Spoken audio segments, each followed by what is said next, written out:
ሲያራምድ እዚህ ደርሷል። አሁን ትልቅ ምዕራፍ በመድረሱ እጅግ ደስተኞች ነን። በዚህ አጋጣሚ እርስዎንም እንኳን ደስ ያለው ልል እፈልጋለሁ። ሌላው የኮሮና ወረርሽኝን በመከላከል ረገድ ነው። የኮሮና ወረርሽኝን በመከላከል ረገድ የፓርቲ የመንግስት ድርሻ ነው ብቻ ብለን አናምንም። በዚህ መጠን በተቻለ አቅም ሁላችንም ይሄ ቫይረስ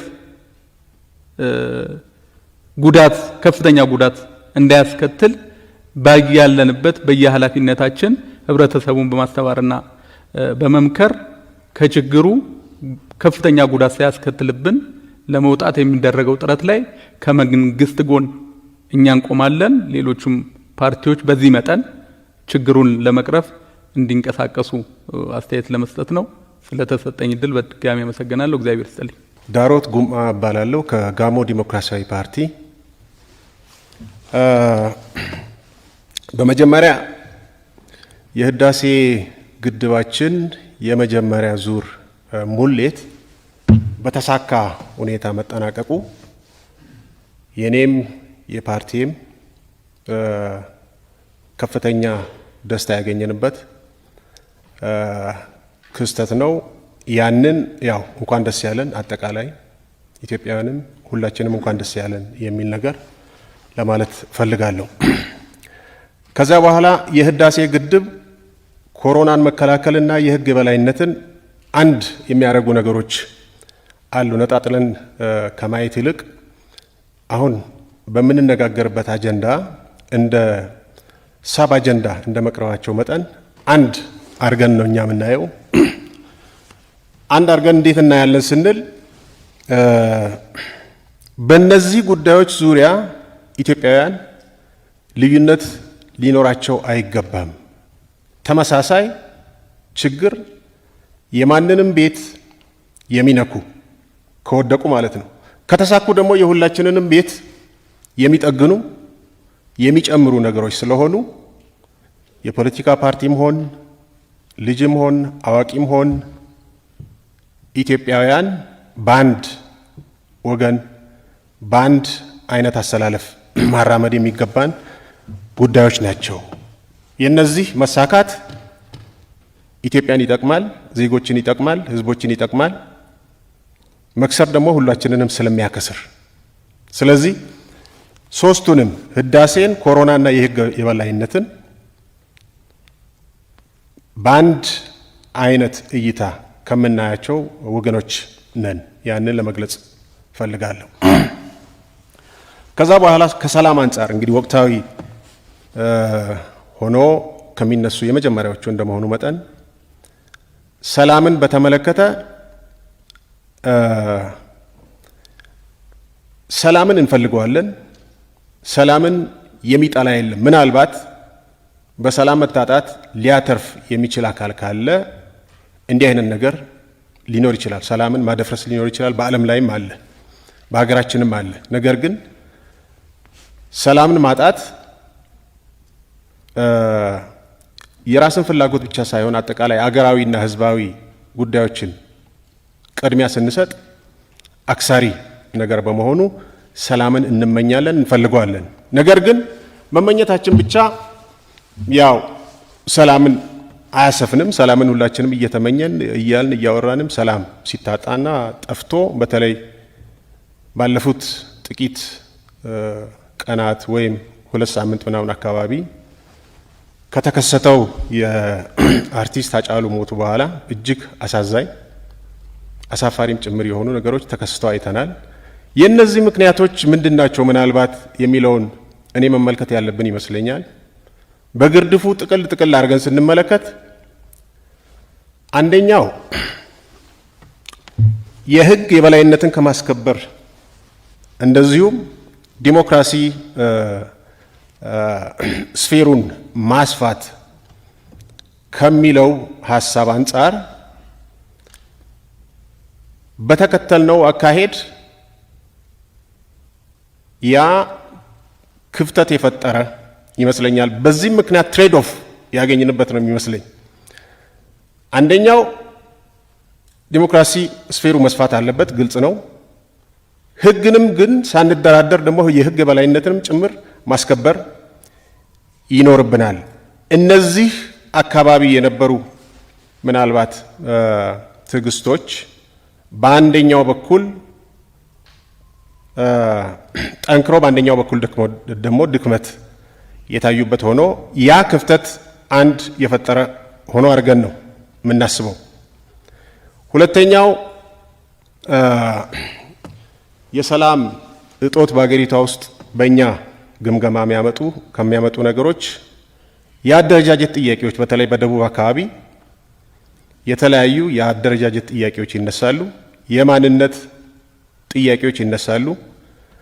እነዚህ ግራውንዳቸው ሲታይ አንዳንዱ ትክክለኛና ተገቢ፣ ሌላው ደግሞ ፌክ ሊሆን ይችላል። እንደየግለሰቡ ሳብጀክቲቭ ሊሆን ይችላል። አክቹአሊ ኤኒዌይ እነዚህ ነገሮች ራሳቸው የሰላም እጦት መነሻ እንደሆኑ ነው የምናስበውና ሶስተኛው እና በጣም ትልቁ በኢትዮጵያ የፖለቲካ ኃይሎች መሃል ያለው የፍላጎት መለጠጥ እጅግ በጣም የሰፋ የፍላጎት ልዩነት። ይሄ ነገር እነዚህ ነገሮች ያው ሰላምን አስፍነን በሰላም እንድንኖር እያደረጉ ያሉ ስለሆነ እነዚህን ማከም ምላሹንም ያመጣል የሚል እምነት አለን። ይሄ በተለይ ከፖለቲካ ኃይሎች ጋር አሁን ያነሳሁት ነገር ምናልባት ሁለተኛ ላይ በያዝነው አጀንዳ ሊፈታ የሚችል ሆኖ ዞሮ ዞሮ አሁን ያለው ነገር ግን ከቀድሞ የተሻለ ሰላም በአንጻራዊነት እያየን ያለንበትና መንግስትም ጠበቅ ያለ የህግ የበላይነትን የማስከበር ስርዓት ውስጥ የገባበትን ሁኔታ እናያለን።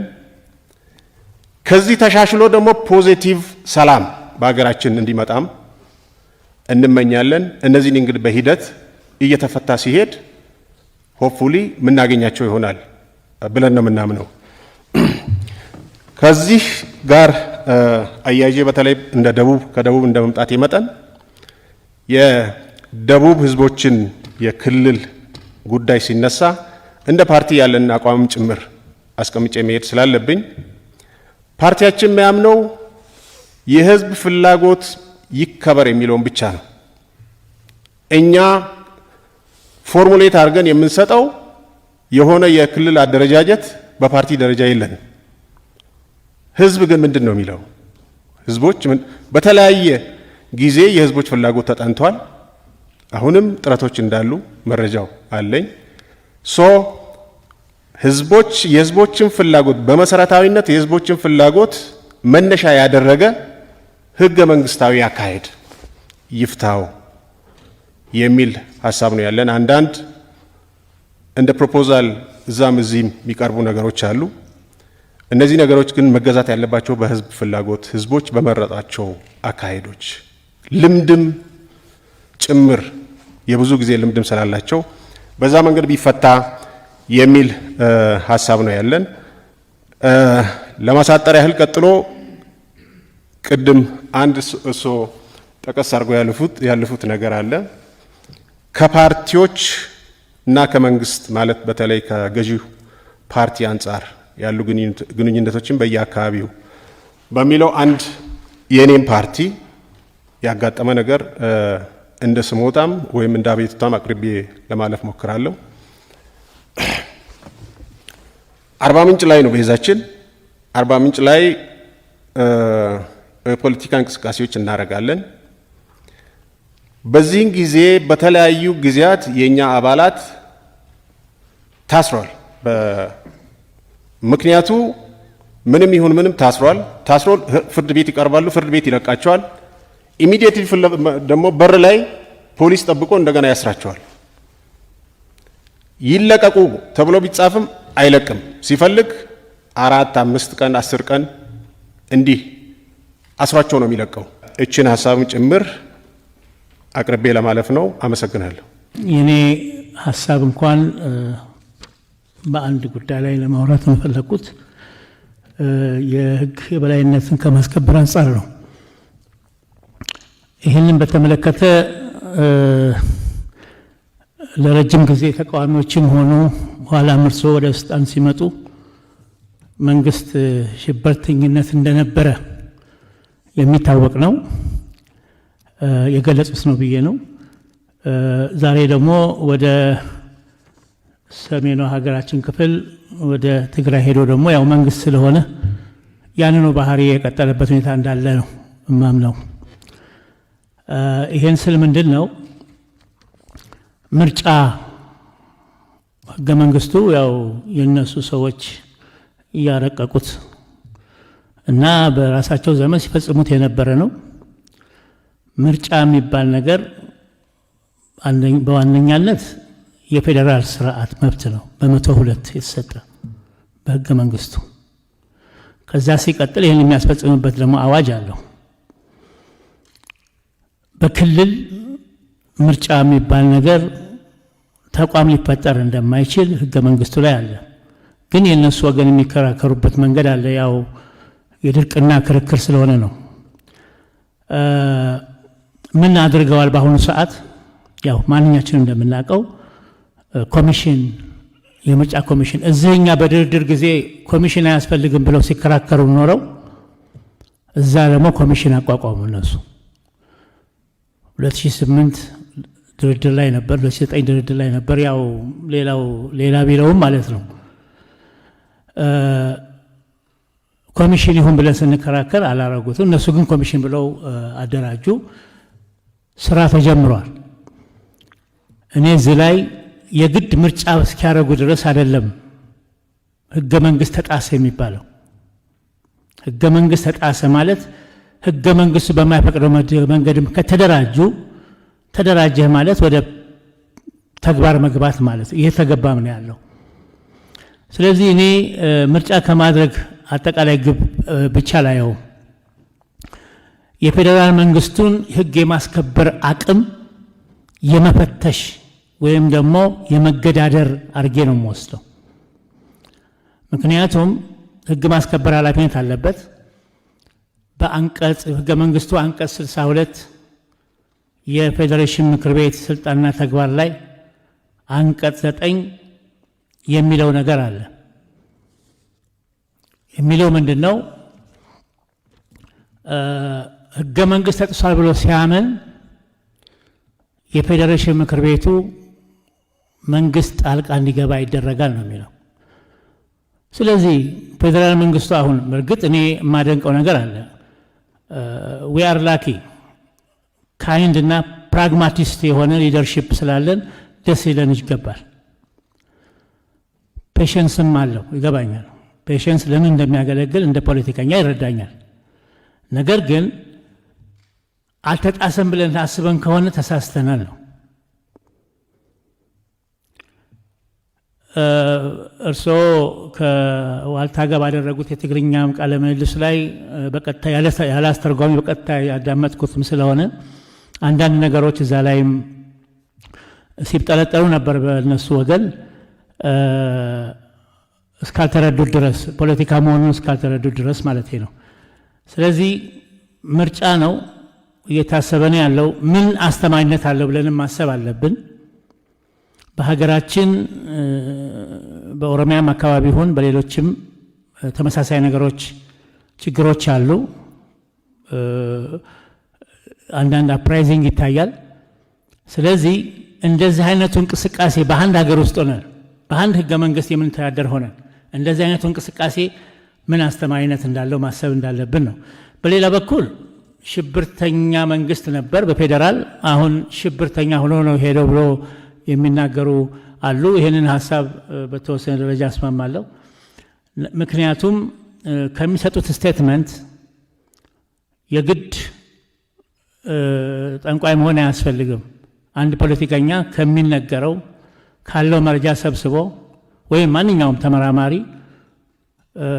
ያንን ነው አናሊሲስ ሰርቶ የራሱን ፕሪዲክት የሚያደርገውና እኔ ታህሳስ 30 ላይ መግለጫ ሰጥቼ ከፌዴራል ኃይሎች ስለይ የተገነዘብኳቸው ነገሮች ስለነበሩ ነው። ያ ነገር ነው እየሆነ ያለው። ግልጽ ለመናገር ከ45 በላይ የሚሆኑ ስብስቦች ነበሩ ፓርቲዎች ከ45 በላይ ለምን ተሰበሰበ የሚለውን ነገር ማወቅ ይቻላል። በወቅቱም ገልጸነዋል። ምንድነው የተለያየ ሴናሪዎች አሉ። በኢንፎርማልም ሆነ በፎርማል መንገድ አብረን በነበር ስንነጋገር የነበረው አንዱ 216 ፕላስ የሚባል ሴናሪዮ ነበር። በኢንፎርማል ደረጃ 216 ፕላስ ማለት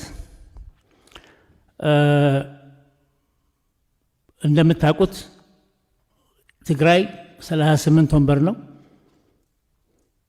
178 ደግሞ የማን ነው? የኦሮሚያ። ክላንደስታይን በሆነ መንገድ ነበሩ ግንኙነቶች። ዛሬ በእናንተም የሚገለጽ በአንዳንድ ፖለቲከኞችም የሚገለጽ ድርጊትም የሚያሳየን ነገሮች ዛሬ ይፈጠሩ እንጂ እነዚህ ነገሮች ነበሩ። የ45ቱ ስብስብ ምንም አልነበረም። ታዝበን ነው የወጣ ነው። እንተፈቶ ነው።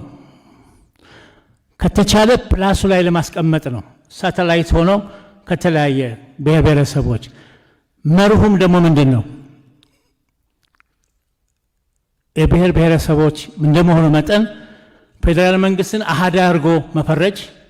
ምክንያቱም አሃዳዊ የሚባለው እንደ እንትን ፎቢያ የሆነባቸው ወገኖች ሊኖሩ ስለሚችሉ እነሱን ለማምጣት ታክቲካል ነው።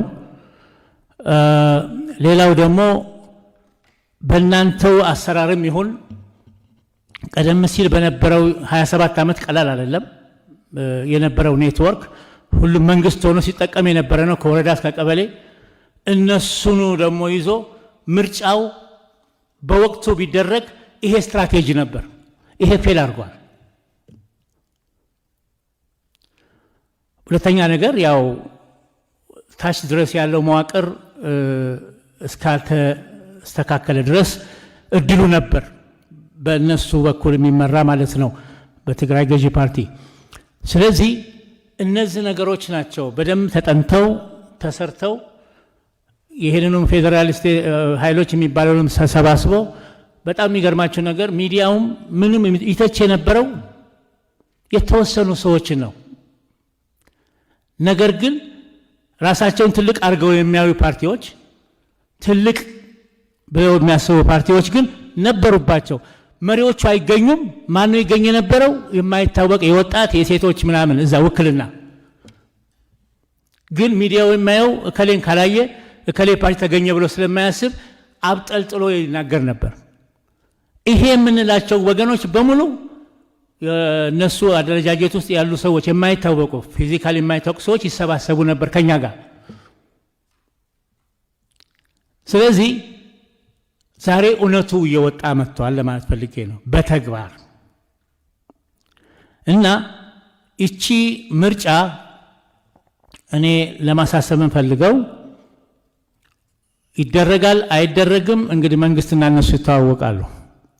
ነገር ግን ማንም ይሁን ማንም የሚቸገረው የትግራይ ህዝብ ነው። በማናቸውም መልኩ ህግ በሚያስከብረውም ህግ በጣሰው መካከል በሚደረገው የዝሆኖች ብጭት የትግራይ ህዝብ ነው የሚጎዳው። እዚህ ያለነው ፓርቲዎች አሞሌ ጨው ሳያታልለን ከብትን በአሞሌ ጨው ነው የምንስበው አይደለም። ሳያታልለን የትግራይን ህዝብ ለመታደግ መታገል አለብን። መሰባሰብ አለብን። እነሱ እህል መድህን የሀገራዊ መድህን እንዳውም ኢትዮጵያ የሚለውን መናገር አልፈለጉም።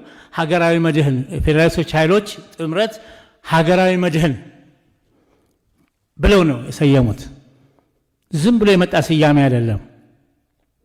ስለዚህ መሆን ያለበት ህግ መከበር አለበት ከተባለ እንደዚህ አይነት ጥሰት በተለይ አደረጃጀት ተፈጥሮ ወደ ምርጫ እየተገባ ጥሰቱን ህገ መንግስታዊ እንደመሆኑ መጠን የፌዴሬሽን ምክር ቤት የሚያየው ነገር መኖር አለበት።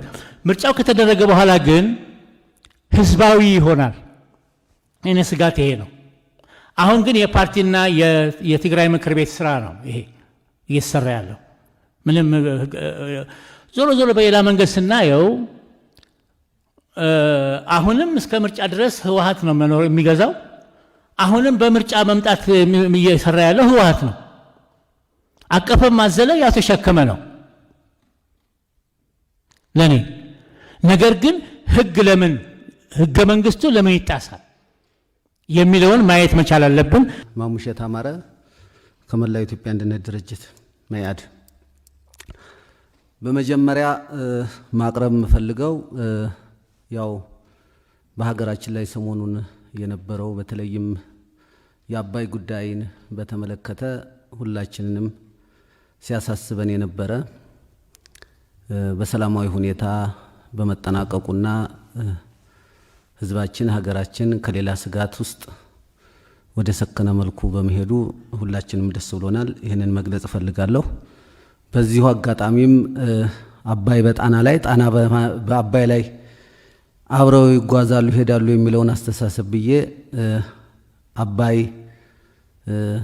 የመገደቡንና የሀገራችን ህልውና ወይም ደግሞ መብታችን ጥቅማችን የሚከበርበት እንዳለ ሆኖ የጣናም ጉዳይ እንዲሁ ቢታሰብበት በሌላ መልኩ አባያታ ሐይቅም ዘዋይ ሐይቅም እንዲሁ ችግር ያጋጠማቸው ሆኖ አንዱን ጥለን አንዱን ይዘን እንዳንሄድ ሁሉንም በያግባቡ እንዲኬዱ ለማለት ነው የተሰማንን ደስታ በዚሁ በድርጅት የስም ለመግለጽ ነው በተለያየ መድረክም የአባይን ጉዳይ በተመለከተ ከማንም ጋር ልዩነት እንደሌለን የሀገር ጉዳይ ስለሆነ የህዝብ ጉዳይ ስለሆነ የትውልድ ጉዳይ ስለሆነ ይሄ ለማንም ብለን ለፖለቲካ ትርፍ ወይም ለሌላ ነገር ምናውለው እንዳልሆነ የገለጽንበት ነው ሌላው እንግዲህ በርሶም ጋር ይቅረብ አላቅም በሰላም ጉዳይ ላይ መጀመሪያ ይሄ ምርጫ ከመደረጉ ወይም ከመታወጁ በፊት ውይይት መደረግ አለበት ምክንያቱም እኛ በመላ ሀገሪቱ እንደመንቀሳቀሳችን መጠን በሀገራችን ላይ ይታይ የነበረው ያንዣብብ የነበረው ስጋት ይዞን ከዛሬ 2 ወር በፊት 3 ወር በፊት አንድ ደብዳቤ ለጠቅላይ ሚኒስትሩ በቀጥታ ደብዳቤ በሪኮማንዴ አስገብተን ነበር ችግር አለ ሀገሪቱ ላይና ውይይት ያስፈልጋል አሁን ይሄ በተወጠረ ሂደት ሀገሪቱ እንደዚህ በገባችበት ሂደት ውስጥ ይሄ ምርጫ ሌላ ቤንዚል ማርከፍከፍ ነውና መጀመሪያ መስማማት በሚገባን ጉዳይ ላይ መነጋገር መወያየት ይገባናል የሚል ሐሳብ ያለበት ደብዳቤ ልከን ነበር ያ መልስ አላገኘንም ዞሮ የታየንን እኛ ስንንቀሳቀስ ያየነውን የተመለከትነውን የተረዳነውን ያህል አገሪቱ ውስጥ የፖለቲካ ጸብ አለ ችግር አለ እንደሚባለው አሁን ይሄ ዝም ብሎ ህዝብ ለህዝብ አልተጣላም እንዲህ አላለም የሚለው ነገር ባይ ፖለቲካው ህዝቡን ጥጋስ ይዞታል አለያይቶታልና መጀመሪያ በፖለቲካ ጉዳይ ላይ ለመነጋገር በፖሊሲ ጉዳይ ላይ ለመነጋገር ሐሳብንም ለመሸጥ የህዝቡ የሀገሪቱ አንድነት መከበር አለበት መጠበቅ አለበት የሚል የጸና አቋም ስለነበረን ይሄንን በተደጋጋሚ ገልጸናል ምርጫውም በዚህ አመት መደረግ እንደሌለበት ለምርጫ ቦርድ እንደውም ትዝ ይለኛል ብዙዎቹ ፓርቲዎች እንደምታስታውሱት 46 ለ6 ምርጫ ቦርድ ስብሰባ ላይ የተሸናነፍንበት ሂደት አለ ዘንድሮ ይሄ ምርጫ መደረግ የለበትም ምክንያቱም የሰላሙ ሁኔታ አስጊ ነው ችግር ነው ወደ አንድ እስካልመጣንና በሐሳብ ብቻ መለየት እስካልቻልን ጊዜ ድረስ አንተና አንቺ ከተባባልን በኋላ ነገ ምንቋጭበት መድረክ ስለሌለን መጀመሪያ መድረኩን እናመቻቸው ከዚያ በኋላ የሐሳብ ፍጭት ይኖር የሚል ሐሳብ አቅርበን ነበር አጋጣሚ ሆኖ እርሶ የሚመሩትን ፓርቲ ብልጽግና መደረግ አለበት ብሎ ከስድስቱ ፓርቲዎች ውስጥ ነበር ይሄ ሐሳባችን ተቀባይነት አላገኘም በወቅቱ ምርጫውን እናደርጋለን የሚል ነበር ምርጫ ቦርድ የሚወሰነው በኋላ ደግሞ እንግዲህ ያው ዓለም አቀፍ የሆነ ኮሮና መጣና ሁላችንም ወደዚያ ወሰደን እንግዲህ ይሄ አንዱ እፎይ ያልንበት ሂደት ነበር እፎይ ያልንበት ያ አትሊስት ተወጥሮ የነበረው ችግር በዚህ በኮሮናው ምክንያት ሰክነን መጀመሪያ የህዝባችንን ጤንነትና ደህንነት ጠብቀን ወደ ምርጫ የምንሄድበት ጊዜ ፋታ እናገኛለን የሚል ነበር ነገር ግን የሰላም ሁኔታ ደግሞ ያው ብዙም አልተሰራበትም ውይይትም አልተደረገም ፓርቲዎችን ቁጭ ብለው እያንዳንዳቸው ሐሳባቸው ምንድነው ተብሎ ተግሳጽም ውይይትም አልተደረገበትምና በአጋጣሚ ይሄ ነገር ተፈጠረ ምናፍርበት የተወረንበት ኢትዮጵያውያን ለኢትዮጵያውያን እንዲህ አይነት ጭካኔ ውስጥ የገባንበት ደረጃ በማየታችን በጣም አዝነናል፣ አፍረናል። ሰው ወንድሙን እየገደለ የሰው የራሱን ንብረትና ሀብት እያወደመ ምን ሊፈለግ እንደሆነ አስተሳሰቡ አመለካከቱ አልገባንም። ይሄ በደንብ ሊጠን ይገባዋል። ምናልባትም የሌሎችም እጅ እኛ ባለን መረጃ ባለን ተከታታይ አስተሳሰብ የሌላ ሰው እጅም አለ፣ የውጭ እጅ አለ። ለምሳሌ እየተሮጠ ዝም ብሎ ያለፋበትን ያልሰራበትን የሰው ንብረት ሊያወድም አይችልም። ከዚያ ውስጥ ሊያተርፍ የሚፈልግ ኃይል አለና ይሄ በደንብ ተደርጎ ሊጠናና ክትትል ሊደረግበት ይገባል። ልክ እንዳባዩ ጉዳይ በጥናት የተመሰረተ ነገ ጭቅጭቅ ሊያመጣ የማይችል ግልጽ የሆነ ለህዝቡ ተጠያቂነትን ሊያስከትል የሚችል የመንግስት ሚና ሊታይ ይገባል። እዚያ ላይ ግልጽ ያልሆነ በዚህ በጽንፍ አለ። አሁን በዚህ በሐረር አካባቢ በሌሎች አካባቢ እነማን ናቸው እነዚያ ሰዎች ኢትዮጵያውያን ናቸው ወይስ ከማለት ያስደፍራል። እንዳልሆኑም አንዳንዶቹ ፍንጫቸው አለ እንዳልሆኑምና ይሄ መለየት መቻል አለበት። በስደተኝነት ሰበብ፣ በቱሪስት ሰበብ፣ በጋዜጠኝነት ሰበብ የሚመጡ ብዙ ነገሮች እንዳሉ መቼም ከመንግስት ይሄ ይሰወራል ብዬ አላስብም። ነገር ግን ያ ነገር ቢሆን ሌላው እንግዲህ ቅድም የተጀመረ ነገር አለ። በዚያ መድረኩ በሚፈቀድበት ጊዜ የምናቀርበው ይሆናል። የዚህ ሁሉ ጭቅጭቅ ሁሌም እንደምንለው እኔም በግሌ እንደ ድርጅቴም የሚያምንበት የዚህ ሀገር ችግር የህገ መንግስት ችግር አለብን። መታየት አለበት በድፍረት አሁን ብናሽሞነሙነውም ዝም ብለን ብንፈራውም የሚመጣ ስጋት አለን ብለን ብናስብም የሚቀር ነገር አይደለም። በርሶም ዘመን ይሁን ከርሶ ዘመን በኋላ ሌላም ቢመጣም ይሄ ችግር መከሰቱ አይቀርምና ለአንዴና ለመጨረሻ ጊዜ በህገ መንግስታዊ ላይ በሀገራዊ አንድነቱ ላይ ስምምነት ያስፈልጋል። ይሄ በድፍረት መኬድ አለበት። እኔ እንዲያውም ከእስር ቤት ከወጣን በኋላ ይከበራል ብዬ ያሰብኩትና እንትን ያልኩት ሁለት ነገሮች ነበሩ፣ ሶስት ነገሮች። አንደኛው የህገ መንግስቱ ጉዳይ ይታያል የሚል እምነት ነበረኝ። ሁለተኛው የጸረ ሽብር ህጉ እሱ ያ ጸረ ሽብር ህግ ብዙ ዋጋ ያስከፈለን ስለነበረ በሐሰት ያለ ማስረጃ የሚጠሉትን ሰዎች ብቻ እየተፈለጉ ዋጋ የተከፈለበት ሂደት ስለነበረ እሱ ይሰረዛል ወይም ደግሞ ሙሉ በሙሉ ይቀራል የሚል እምነት ነበረን። አንድ ወቅት ላይ የዛሬ ዓመት አካባቢ መሰለኝ ውይይት አድርገንበታል። እንዲቀር ሐሳብ ሰጥተናል። ግን እስካሁን ድረስም ምን ላይ እንደደረሰ እናቅም። ሌላው በሀገራችን ውስጥ ማየት የምፈልገውና እስካሁንም ድረስ ሲሆን ያላየሁት የታገልንለትና አትሊስት እንደው የተሻለ ነገር ይመጣል ብለን ያሰብነው የህግ የበላይነት ነበር። እሱን ሲሆን አላየንም። ምክንያቱም ያጠፋ ያልተጠየቀበት እርሶም በፓርላማ ቀርበው እኛ አልነበርንም ወይ አሸባሪ ብለው ባሉት መሰረትና ያ ሁሉ አካል ጎድሎ ያን ሁሉ አካል ያጎደሉ ሰዎች በእኔ ላይ ብቻ እንኳን 8 ደህንነቶች አራዳ ፍርድ ቤትና ቦሌ ሰሚት ፍርድ ቤት አራት በሐሰት የመሰከሩብኝ በኋላ በማስረጃ ነፃ ያወጣሁበት አንድ ዳኛ አግኝቼ በኢትዮጵያ ታሪክ ውስጥ በ27 ዓመት በ28 ዓመት አንድ ዳኛ ብቻ አግኝቼ ነፃ ያወጣሁበት ዛሬ እነዚያ ሰዎች ዛሬም ደህንነቱ ናቸው። በሐሰት ፍርድ ቤት ላይ ምለው ተገዝተው ሲያረጋይተና አይኤስኤስ ነው ብለው የመሰከሩ ሰዎች ማለት ነው። እኔ የምፈልገው በዚች ሀገር ውስጥ የህግ የበላይነት ዳኛ በትክክል ወንበሩ ላይ መርማሪ ፖሊስ በትክክል መርማሪ ፖሊስ ሆኖ ማየት ነው በአገሬ ላይ የምፈልገው። ይሄንን እንድናይ ነው ምኞታችን። ዛሬም በጅምላ የሚደረግ ነገር አለ። ምናልባት ወቅቱ ይሄንን አስገድዶ ሊሆን ይችላል አላቅም። ግን ጥርት ያለ ዳኛ መርማሪ ፖሊስ እንዲኖረን አቃቤ ህግ እንዲኖረን እንፈልጋለን። ፍትህ በሌለበት ሀገር ላይ ዲሞክራሲ፣ ምርጫ፣ ሌላው በሙሉ ለኔ እንጭፍጫፊ ነው። ፍትህ ያስፈልጋታል ኢትዮጵያ። ፍትህ ዜጎች ያስፈልጋቸዋልና ይሄንን በእርሱ አመራር ማየት እንፈልጋለን። አሁን ባለው ሂደትም በአሁን እየታሰሩ ባሉት ሰዎችም ጭምር ፍትህ ያስፈልጋቸዋል። ያጠፋው በትክክል ምንድነው ያጠፋው? የሐሰት ምስክር እዚህ ሀገር ይዘጋጃል። በአይናችን በተግባር ያየነው ነው። የሰው ምስክር በሐሰት ነው የሚመለመለው። ጠቅላይ ሚኒስትር እኔ በቆምኩበት ፍርድ ቤት ላይ አቃቤ ህግና ፖሊስ ናቸው መስክር ያሉኝ እንጂ እኔ አላቀውም የተባለበት ሀገር ነው ያለው። እኔ ፍትህ አደባባይ ላይ ቆሜ ያንን የገሰጸ ዳኛ አላየሁም። ያን አቃቤ ሕግ እንዴት ይናረክ ወይስ አንተ ለዚህ ለምን መጣ ተብሎ ያየሁት ነገር የለምና ይሄ በዚህች ሀገር ላይ ካልሰፈነና አሁን ያለው የተወጠረው የሀገር ችግር በውይይት እስካልተፈታ ጊዜ ድረስ እውነቱን ለመናገር ወደፊት ለመቀጠል ያስቸግረናል። የሕግ በላይነቱ በአንድ በኩል ይሁን የተወጠረ ነገር አለ። ይሄ የተወጠረው ነገር እንደገና መፈተሽ መቻል አለበት። ለምን ተወጠረ? ምንድነው ፍላጎታችን? የእያንዳንዱ ፓርቲ ምንድነው? እንደ ግለሰብ ምንድነው? ሀገር ምንድነው የሚፈልገው? ሀገር ፈርሶ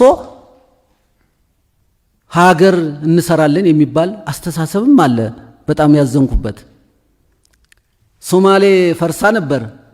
ዳግማዊ ሶማሌ መተካት ችለዋል? አፍርሰው የመን እየፈረሰች ነው። የመንን መልሶ መተካት ተችሏል? ሊቢያ እንደዚህ ነው። ይችን መተካት ተችሏል? እየደከመችም ቢሆን እየተንገዳገደችም ቢሆን የኛ ፍላጎት ሁሌም እንደምንለው የኛ ፍላጎት የኛ ምኞት ይቀራል እንጂ ሀገሪቱ ግን እየተንገዳገደችም ቢሆን ወደፊት መሄድ መቻል አለባት። በምንለያይባቸው አስተሳሰቦች በፖለቲካ አስተሳሰባችን እንለያይበታለን፣ እንጨቃጨቅበታለን፣ እንፎካከርበታለን። አንድ የሚያረገን የሀገር አንድነት ሲመጣ ደግሞ በጋራ እንቆማለን። ይሄ የማይሆን ጉዳይ ነው። በታሪካችን በታሪክ ጠባሳ ፊት መቆም አንፈልግም። በታሪክ ጠባሳ ዛሬ በታሪክ ጠባሳ ፊት የቆሙ ሰዎች ናቸው። ቀደም ያሉት ነገር አለ። አንዳንዶቹ እኛ የምናውቃቸውን ሰዎች ጠርተን ስናወያይ ሌሎቻችሁ አዎ ይሄ እኛ እንዳድሎ ነው የምንቆጥረው። አድሎነት የጻፍነው ደብዳቤያችን ላይ አድሎኝነት ይታያል ብለናል። ይሄ መቅረት አለበት። ትላንትና ህገ መንግስት ሲመሰረት የነበሩ ሰዎች ዛሬም እነዚያው ሰዎች ይመጣሉ። ይሄንም መንካት የማይችሉ እንደውም ይሄ መንግስት መምረጥ ያለበት የሚተቸውን ትክክል አይደለም ብሎ አቅጣጫ የሚያሳዩ ጉድፉን የሚነቅስለት እንጂ የሚያሞግሰውማ ትላንትና የሚያሞግሰው ማአት ነበር። ምን ይላል ያገሬ ሰው? እውር ለውር ቢትማሩ ሁለቱም ገደል ይገባሉ ነው። ትላንት የነበረው ኢህአዴግ የሚመክሩት አጠገቡ ልክ ነህ ብለው ይዘው የሚሄዱት ይዘው ሄደው ነበር። ግን የታደረሱት ይሄ መስተካከል እንዳለበትና አድሎኝነት ስላለ ነው አሁን ይሄ ጽንፍ የወጣው ይመስለኛል። እኔ ተሳስቼ ሊሆን ይችላል። አድሎኝነት አለ ብዬ አስባለሁ። በግልጽ ሁላችን የዚህች ሀገር ዜጋንን ካል በኩል መንፈስ መስተናገድ አለብን። ነፃነቱ ወይም ደግሞ እቺ መጣች የተባለች ብልጭ ያለች ለውጥ ብዙ ዋጋ ከፍለን ያመጣናት። ብዙ ዋጋ ከፍለን በኢትዮጵያ ታሪክ ራሴን ማሞገስ አይደለም። በኢትዮጵያ ታሪክ በኔ ልክ የታሰረ የለም። በኢትዮጵያ ታሪክ በዚህ በኢህአዴግ በ27 ዓመት ማለት ነው 12 ጊዜ 12 ዓመት ሙሉ በዚህ አሰቃቂ የመጀመሪያው የማዕከላዊ አሟሽ የመጨረሻው ማዕከላዊ ተዘጋም ሲባል የተዘጋብኝ ማለት ነው። ስለዚህ የኃይለ ሥላሴ አይነት ነገር እንዳይፈጠር ስለምሰጋ ነው ይሄን የምለው። በአፄ ኃይለ ሥላሴ ጊዜ እንደምታስታውሱ እሳቸው ከስደት ሲመለሱ ጥሩ ዲፕሎማት እንደሆኑ እናውቃለን። ምርጥ ዲፕሎማት ናቸው። አርበኛውንም ባንዳውንም ይዘው ለመሄድ ብዙ ሞክረዋል። ኢትዮጵያዊነት መንፈስ ግን ከዚያ ጀምሮ ነው እየጠፋ የመጣው። ኢትዮጵያ ሀገሬ ሞኝነሽ ተላላ የተባለውም ያ ነው። እሳቸው ባንዳውን ሰበሰቡና ተገባቸው ሲያረጉ ለሀገር የሞተው አርበኛ በሙሉ ተገፋና በኋላ ኢትዮጵያዊነት መንፈስ ከዚያ ጀምሮ እየሳሳ እረኛው ሁሉ እየተቀባበለው ኢትዮጵያ ሀገር የሞኝነሽ ተላላ የሞተልሽ ቀሎ የገደለሽ በላ እየተባለ የኖረበት ጊዜ አለና ይሄ ቢታሰብበት ነው። እግዚአብሔር ይስጥልኝ። አመሰግናለሁ። በመጀመሪያ አሁን ላለችው ኢትዮጵያ ብልጽግና ታላቅ እድል ነው፣ ጎዳና ነው፣ መንገድ ነው ብለን ነው የምንወስደው። እኛም የድሉ ተጠቃሚ በመሆን ወደ ጎዳናው ገብተን መንገድ ልንጀምር የውህደት ጥያቄ አቅርበን ለብልጽግና በሂደት ላይ ነው ያለ ነው። አንድ ጉዳይ ብቻ ነው ማንሳት እንፈልገው። በወቅታዊ ጉዳይ ላይ አገሪቱ የገጠማትን በርካታ ችግሮች ለማለፍ የተደረገውን ጥረት በአድናቆት ነው የምንመለከተው። ግን በሌላ ዘርፍ እየተካሄዱ ከነበሩ ነገሮች እንደ ድል የሚቆጠሩት ህዝብ በመንግስት ላይ እምነት እንዳይኖረው ማድረግ ነበር ትልቁ ስራ። ህዝብ የወደደውን እንዲጠላ ያመነበትን እንዲከዳ በማድረግ ህዝብ በመንግስት ላይ እምነት እንዳይኖረው፣ ይሄ በተወሰነ ደረጃ የተሳካ ይመስላል ለአጥፊ ኃይሎች። እኔን በጣም የሚያስገርመኝ ግን ከዚህ አልፎ ራሱ ታች ያለው የመንግስት አካል በመንግስት ላይ እምነት የሌለው ደረጃ ላይ መድረሱና የመንግስት አካል በቆመበት ቦታ በህዝብና በንብረት ላይ አደጋ ሲደርስ የታየበት ሁኔታ አለ። ይሄ በጣም ትኩረት ሊሰጠው የሚገባ ጉዳይ ነው እንደ መንግስት። ምክንያቱም ሰዎች በሀገራቸው ጉዳይ እኛን ምን አገባን ካሉ ያቺ ሀገር አለቀላት ይባላል እና አጥፊ ኃይሎች አሁን እንደ ጫካ የሚጠቀሙት ህዝብ ውስጥ ነው። በወደፊቱ ጊዜ ላይ ህዝብ በመንግስት እምነት እንዲኖረው መደረግ ያለበት ነገር በሙሉ መሆን አለበት። በዚህ መንገድ ያለ ጥርጥር ዋናው ግብ የሚሆነው ለሰዎች የሥራ ብቃት፣ የፈጠራ ችሎታና ፍላጎት እድል በመስጠት እውነተኛውንና አዲሱን ሰው ማፍራት ነው። ይህ የድርጅቶቻችንን ክብር ከፍ የሚያደርግና ለህዝቦቻችንም ህይወት የሚሰጥ ነው። አመሰግናለሁ። ራሱ ብቅላ ይባላለሁ ከኦሮሞ ነጻነት ግንባር። አገራችን ውስጥ ብዙ ችግር እንዳለ እናውቃለን። አንድ የደህንነት አለ፣ ከዛ ላይ የወጣቶች ስራ ማጣት አለ፣ ከዛ ላይ ተጨማሪ ደግሞ የሀገር ስጋት የሆነውን ኮሮና እንዳለ እናውቃለን። ይሄ ደግሞ በአንድነት ተፈካካሪ ገዢው ፓርቲ ሳይሆን በአንድ ላይ ሆነን መፍትሄ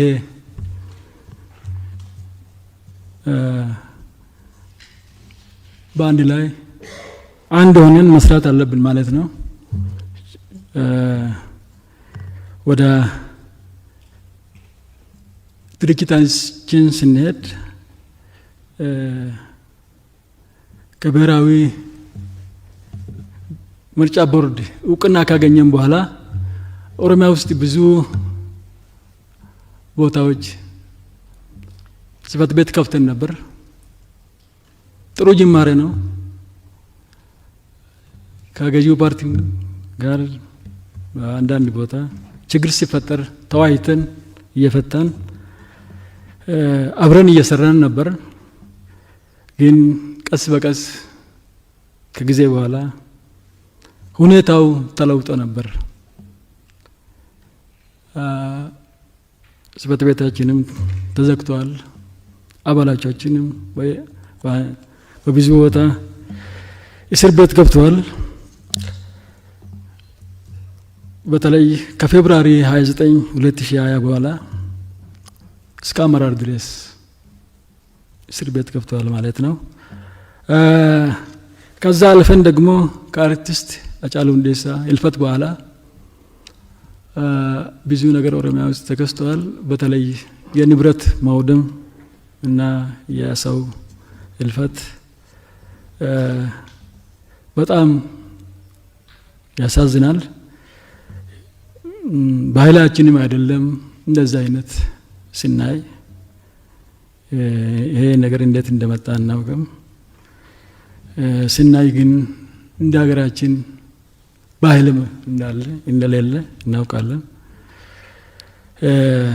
ከዛ አልፎ ደግሞ ከሃጫሉ ሁንዴሳ ህልፈት በኋላ ኦሮሚያ ውስጥ ሁኔታው በብዙ ቦታ ተለውጧል ማለት ይቻላል።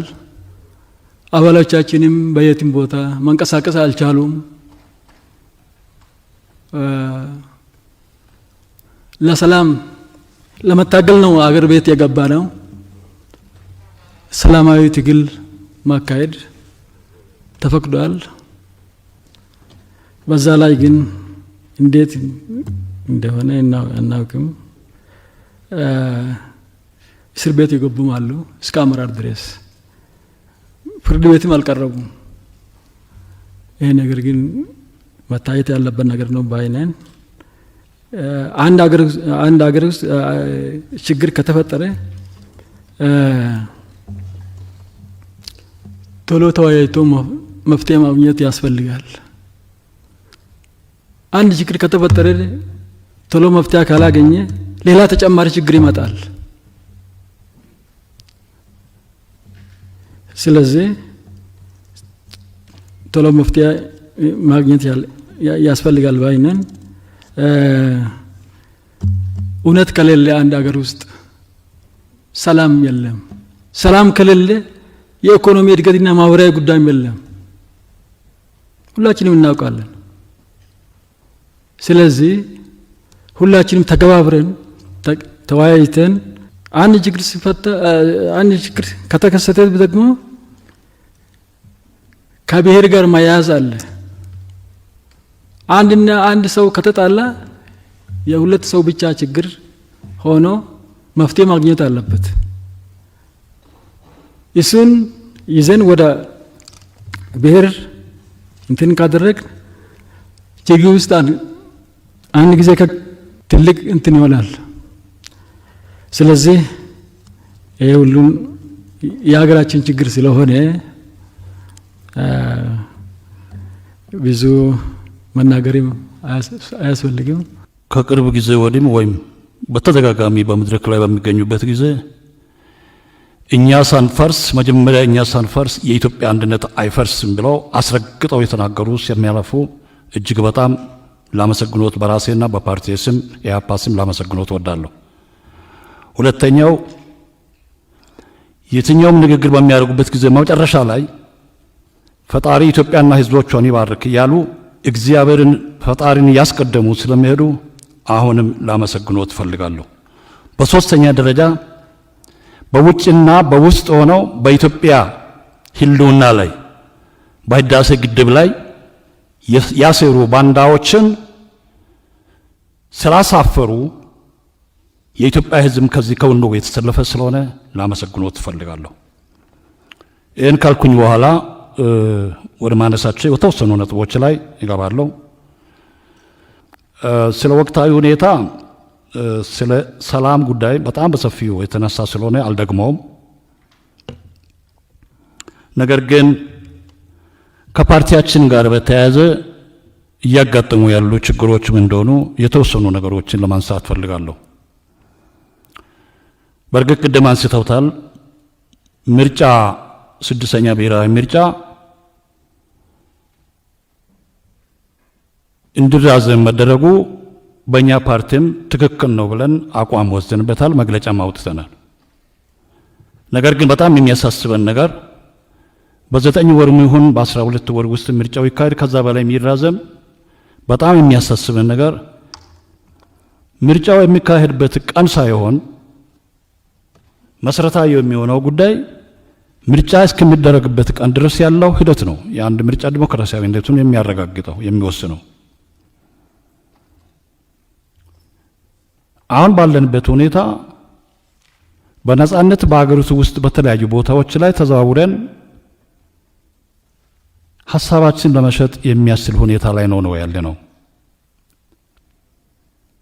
በአዲስ አበባ ከተማ ውስጥ በአራት አቅጣጫዎች ካሳንቺስ ከሚገኘው ጽህፈት ቤታችን ተንቀሳቅሰን የጎዳና ቅስቀሳ ለማድረግ አንደኛው ቡድን ወደ መገናኛ ሲደርስ ተይዞ ታስሯል። ሁለተኛው ቡድን ከሜክሲኮ በታች ሲወርድ ላፖ አካባቢ ተይዘው ታስሯል። ሶስተኛው ቡድን ወደ ሰሜን ማዘጋጃ ከፒያሳ ወደ ላይ ሲወጡ ተይዘው ታስሯል። አትችሉም ተብለን በአዲስ አበባ ከተማ እዚህ ማለት ነው። ወደ ክልሎች ልውጣ። በአማራ ክልል በምዕራብ ጎጃም በጃዊ የፓርቲያችን ሰነድ ይዘው የሚንቀሳቀሱ ጓዶች ሰነድ ሁሉ ጭምር ተቀምጠው በብልጽግና ፓርቲ አባላት ማለት ነው ታስረዋል። 5 ቀን ታስሮ ይወጣል፣ 8 ቀን ታስሮ ይወጣል። በቋራ በመተማ በሰሜን አቸፈር ጽህፈት ቤት መክፈት አትችሉም ተብለን እየተወዛገበን ነው ያለነው። ወደ ኦሮሚያ ክልል ውሰዱት። በግንር በምስራቅ ባሌ 2 ጓዶቻችን ከታሰሩ 4ኛ ወር ነው። ፍርድ ቤት አልቀረቡም፣ የተከሳሽነት ቃል አልሰጡም። አሁን ስራ ላይ ያለው ህገ መንግስት አንድ ሰው በወንጀል ተጠርጥሮ ፍርድ ቤት ቀርቦ መቅረብ የሚችለው በ48 ሰዓት ውስጥ ነው።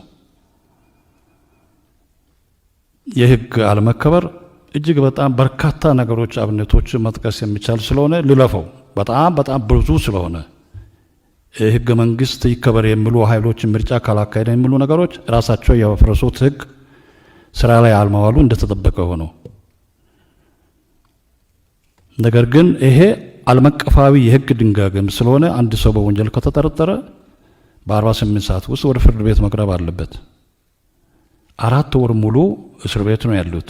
ምን ወንጀል እንደፈጸሙ ለኛም አይታወቅም። ለምርጫ ቦርድ፣ ለተፎካካሪ ፖለቲካ ፓርቲዎች፣ ለሰብአዊ መብት፣ ለጠቅላይ ፍርድ ቤት፣ ለጠቅላይ አቃቤ ሕግ አሳውቀናል። ምንም መልስ የለም። እንዴት ነው ምርጫ ስድስተኛው ብሔራዊ ምርጫ ነፃና ዲሞክራሲያዊ በሆነ ሁኔታ መካሄድ የሚችለው? በነፃነት ተንቀሳቅሰን መስራት የምንችልበት ሁኔታ ከሌለ ምርጫ በዕለቱ በተደረገበት ጊዜ በጸጥታ ኃይልን በምን ተጠብቆ ሰው በምን ብቻ ካርዶን ተከዶም በምንም ይሆን መጣሉ ነው አንድን ምርጫ ዲሞክራሲያዊ ሊያደርግ የሚችለው ወይስ ከሂደቱም ጭምር ነው? ይሄንን ለርሶ አልነግሮትም፣ በሚገባ ያውቁታል። ስለዚህ ይሄ ነገር ቢታሰብ ይላሉኝ። ሁለተኛው ነጥብ ላነሳ ፈልገው ከደቡብ ክልል አደረጃጀት ጋር የተያዘ ጉዳይ ላይ ኢህአፓ አቋም ወስዷል፣ መግለጫ ማውጥተናል። በመሰረቱ የደቡብ አከላለል ከመጀመሪያውም ስህተት የነበረበት ነው፣ ችግር የነበረበት ነው። ግን ችግርን ወይ ስህተትን በስህተት ለማረም የሚቻል አይደለም ብለን እናምናለን። አሁን አገራችን ያለችበት ሁኔታ በአደረጃጀት ችግር ላይ የምትጠመድበት የምትወጥርበት ጊዜ ነው ብለን አናምንም። ያ ብቻም ሳይሆን የኢትዮጵያዊነት መንፈስ እንዲገደል እንዲጠፋ የሚፈልጉ ከጀርባ ከሩቅና ከቅርብ ሆነው የደቡብ ብሔር ብሔረሰቦችን የሚያወዛግቡ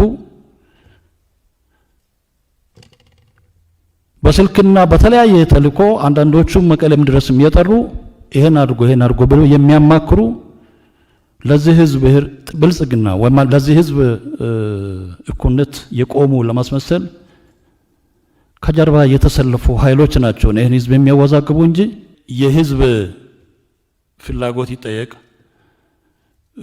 ምንም ይሁን ምን የሚባለው ነገር እኔ በነገራችን ከደቡብ የመጣው ሰው ነኝ።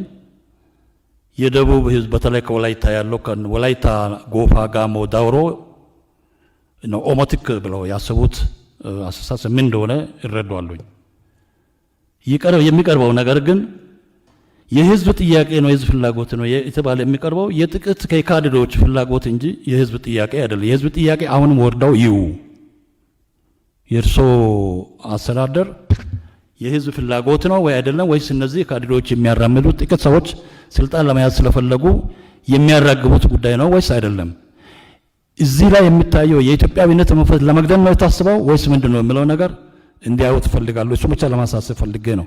በመጨረሻ በጣም እንዳመሰግንኩት አንድ ቅር ያለኝና ወይ የምተቸውት ነገር እንዳለ ልነግሮት ፈልጋለሁ። እንደዚህ አይነት መድረክ ወደፊት ላገኝ እችላለሁ፣ ላላገኝ እችላለሁ። የኢትዮጵያ ከፍተኛ መሪዎችን ሳገኝ ይሄ ሁለተኛ ጊዜ ነው። አንዱን በእስር ቤት የቀድሞ የኢትዮጵያ ፕሬዝዳንት ኮሎኔል መንግስቱ ኃይለማርያምን እስር ቤት አግኝቻለሁ፣ እዚህ ከርቼለ። ዛሬ ሁለተኛውን ነው የማገኘው። ይሄን እድል ላላገኝ ስለምችል የዛ ትውልድ አባል ነኝ። በተለያዩ መድረኮች ላይ ኢህአፓን ሲጠቅሱ በሼና በቼ ካልተጣላችሁ ያሉ ሲናገሩ ደጋግሜ ሰምቼዎታለሁ። ኢህአፓ በሼና በቼ የተጣላ ፓርቲ አይደለም። ይሄን ነገር እንዲያውቁልኝ ይፈልጋለሁ። በሼና በቼ አይደለም። ጊዜ የሚኖረን ከሆነ እድሉን ከሰጡኝ የተጣላንባቸው ምክንያቶች ሰነዶችም አሉ፣ ሰዎችም በህይወት ያለን ሰዎች አለን። እሱን ልገልጽልዎት እችላለሁ።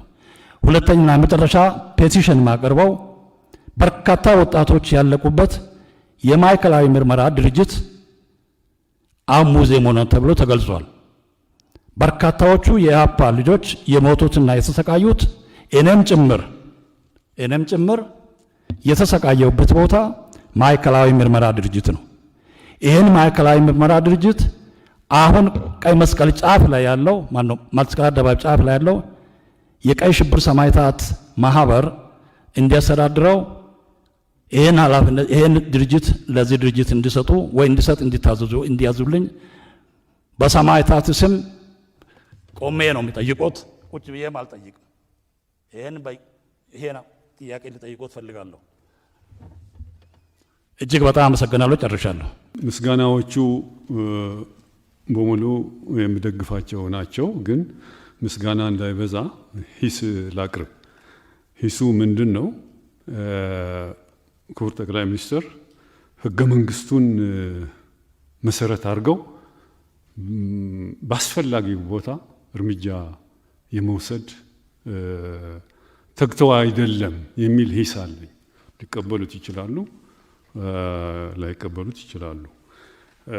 በተለይ ህገ መንግስቱ የሚደነግገው አንቀጽ 62.8 አንቀጽ 74.3 አንቀጽ 77.1.9.11 እርስዎ በኃላፊነት የሚመሩት የሚኒስትሮች ምክር ቤትም የሚመለከት ህግ ሲጣስ ህገ መንግስት ሲደፈር ልክ እንደ ሌሎቹ ጠላቶች ታይተው በወቅቱ እርምጃ መወሰድ አለበት የሚል ድንጋጌ አለ። ይሄ ህገ መንግስታችን የሚደፈረው ደግሞ በአዋጅ በጽሁፍ ነው። ለምሳሌ ታህሳስ 26 ታህሳስ 26 ከ7-8 ወር በፊት የህወሓት አንደኛ አስቸኳይ ጉባኤ የአቋም መግለጫ ያውቁታል ብዬ ገምታለሁ። አለዛ ካሜራዎቹ ዙም ብታረጉት ጥሩ ይመስለኛል። እዚህ ላይ ፌደራል መንግስት አገር ክዷል፣ መንገድ ስቷል። ስለዚህ መመከት አለብን፣ መዋጋት አለብን ይላሉ። ይሄ ከዛን ጊዜ ጀምረው ለውጊያ እየተዘጋጁ ያሉ ኃይሎች እስካሁን ድረስ የተወሰደ እርምጃ የለም። አንድ ነጥብ ይሄ ነው። እንግዲህ አጠር አድርጌ ለማቅረብ ጊዜው አጭር ስለሆነ፣ ሁለተኛው ነጥብ በእውነቱ አንድ ምሳሌ አለ በሀገራችን። በግ ከአራጇ ጋር ታድራለች ይባላል። እኔ ዛሬ ለራሴ በግ ሁኜ ተሰማኝ፣ እንደ በግ ሁኜ ተሰማኝ በእውነቱ። ምክንያቱም መጥፋት አለባቸው፣ ባንዳዎች ናቸው፣ ከሃዲዎች ናቸው ብለው የወሰኑብን ሰዎች አብረውን ጎናችን ቁጭ ብለው እየተወያዩ ናቸው።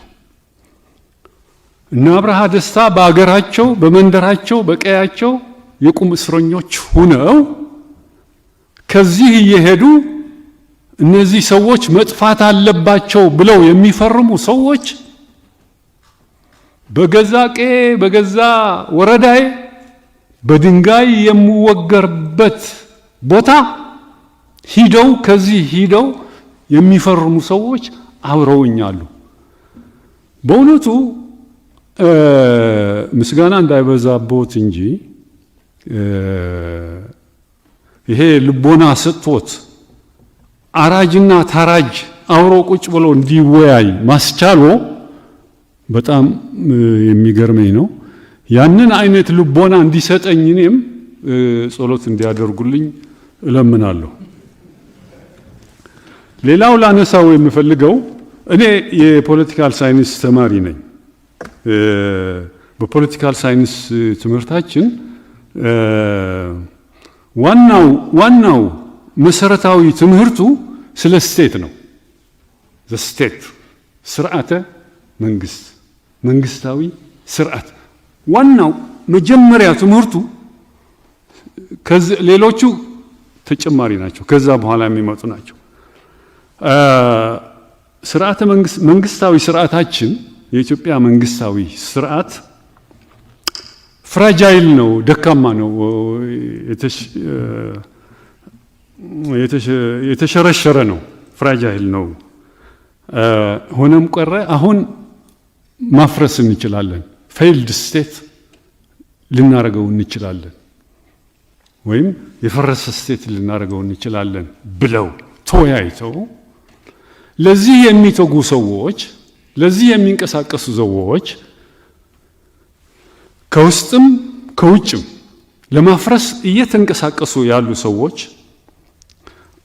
በአባይ ግድብ በተመለከተ ነካ አድርገውት ያለፉት ባንዳዎች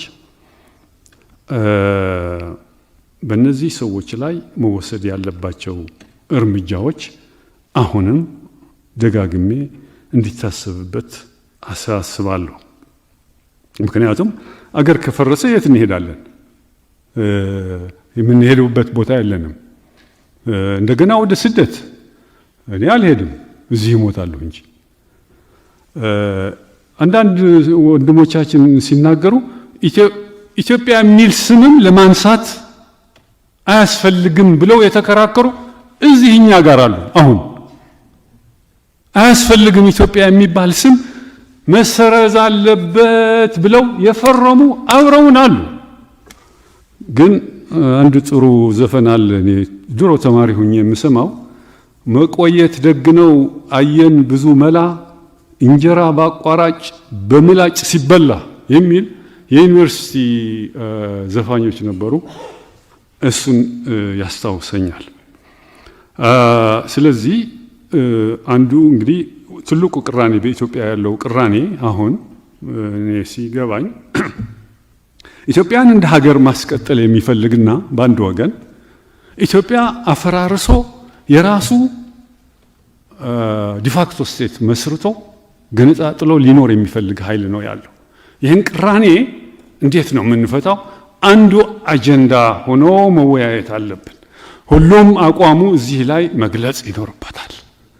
አቋም ብቻ መግለጽም ሳይሆን በተግባር እንዲንቀሳቀስ መንቀሳቀስም ይኖርበታል። በመጀመሪያ አቶ አረጋዊ ካነሱት ለመጀመር ጥሩ የሚሆነው ለኛ ፖለቲካ በተቻለ መጠን ብንከባበር ነው። በተቻለ መጠን ብንቻቻል ነው። በተቻለ መጠን የሰውን ሐሳብ ብናከብር ነው። በዚያ መንፈስ ከተወያየን ግማሽ መንገድ ስለሚወስድን የቀረውን ጉዳይ እንፈታለን። ትናንት አቋሙ ምንም የሆነ ሰው ዛሬ ተቀይሮ ከኛ ጋር ከመጣና ባይቀየርም ደግሞ በሰላማዊ መንገድ መወያየት ዝግጁ ከሆነ መቀበል ጥሩ ነው የሚሆነው። ቢኮዝ እናንተ እንደምትፈልጉት ለውጥ ኦቨርናይት በዚህ ሀገር መፍጠር የሚቻል ቢሆን ኖሮ ይሄ ሁሉ ትግልም አያስፈልግም። 40 ዓመት 30 ዓመት ተሰዳችሁ 20 ዓመት ኤርትራ ተቀምጣችሁ ምን አስተቃያችሁ? እነዚህ በሁለት ዓመት ገለባብጠን ምን ቀይረው ቢሆን እኮ ይሄ ሁሉ መከራ አያስፈልገውም። በመከራው ልክ መፍትሄውም ጊዜ ወሳጅ መሆን አስበው መወያየት ጥሩ ስለሚሆን የአቶ አረጋዊ ፔይን እንደ ግል ሊኖር ይችላል። ግን ማንም ሰው ሀሳብ እስካለው አኮሞዴቲቭ መሆን ጥሩ ነው። ዲሞክራሲን በዛ መንገድ ብቻ ነው የምንገነባው። እኛ ስንታገል የታሰሩ ሰዎች ይፈታሉ፣ ካላግባብ ከሀገራቸው የተሰደዱ ሰዎች ይመለሳሉ፣ ይሄ ሀገር የሁሉም ይሆናል ብለን ታግለን አሸንፈናል።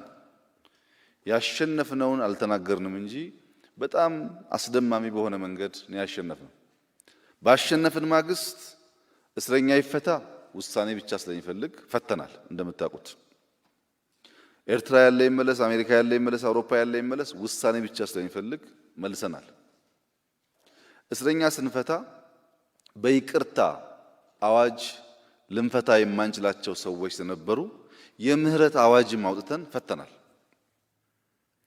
ከ40 ሺህ በላይ ኢትዮጵያውያን ከውጭ ያሉ ኢትዮጵያ ውስጥ መግባት የማይችሉ የተከለከሉ አሁን እንደሚፈነጨው እኮ አይደለም መግባት የማይችሉ ሰዎች በምህረት አዋጅ እንዲገቡ አድርገናል።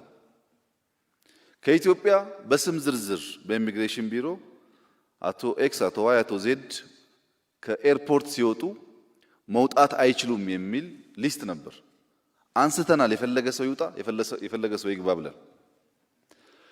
ዛሬ ኢትዮጵያ ውስጥ ያሉ ሀብታሞች፣ ምሁራን፣ አዳዲስ የመጣችሁ ሰዎች ጠይቋቸው። እንኳን እነሱ እኛ ኤርፖርት ሄደን የኤግዚት ስታምፕ እስኪመታ እፎይ አንልም። ጭንቀት ነበረ። ሰው ቪዛ ኖሮት ብር ኖሮት ሄዶ እስኪመታ ካሁን ተመለስ እባላለሁ እያለ የሚወጣበት አገር ነው። ደግነቱ ይረሳል፣ ረሳችሁት እንጂ። እንደነዚህ አይነት የፖለቲካ ፓርቲዎች፣ ሚዲያዎች፣ ኢንዲቪጁዋልስ አሸባሪ የተባሉ አሸባሪ መሆናቸው እንዲነሳ አርገናል። ይሄ ጉዳይ በውሳኔ የሚሰራ ነበረ። ልክ በፓርላማው ንግግር መሰረት እነዚህን እየወሰን ከመጣን በኋላ ጉዳዩ ለካ በዚህ አይፈታም። እንዳላችሁት በጣም የተብኳካ ነገር ኢትዮጵያ ውስጥ አለ። ኔሽን ቢልዲንግ ላይ ችግር አለ፣ ናሬሽን ላይ ችግር አለ።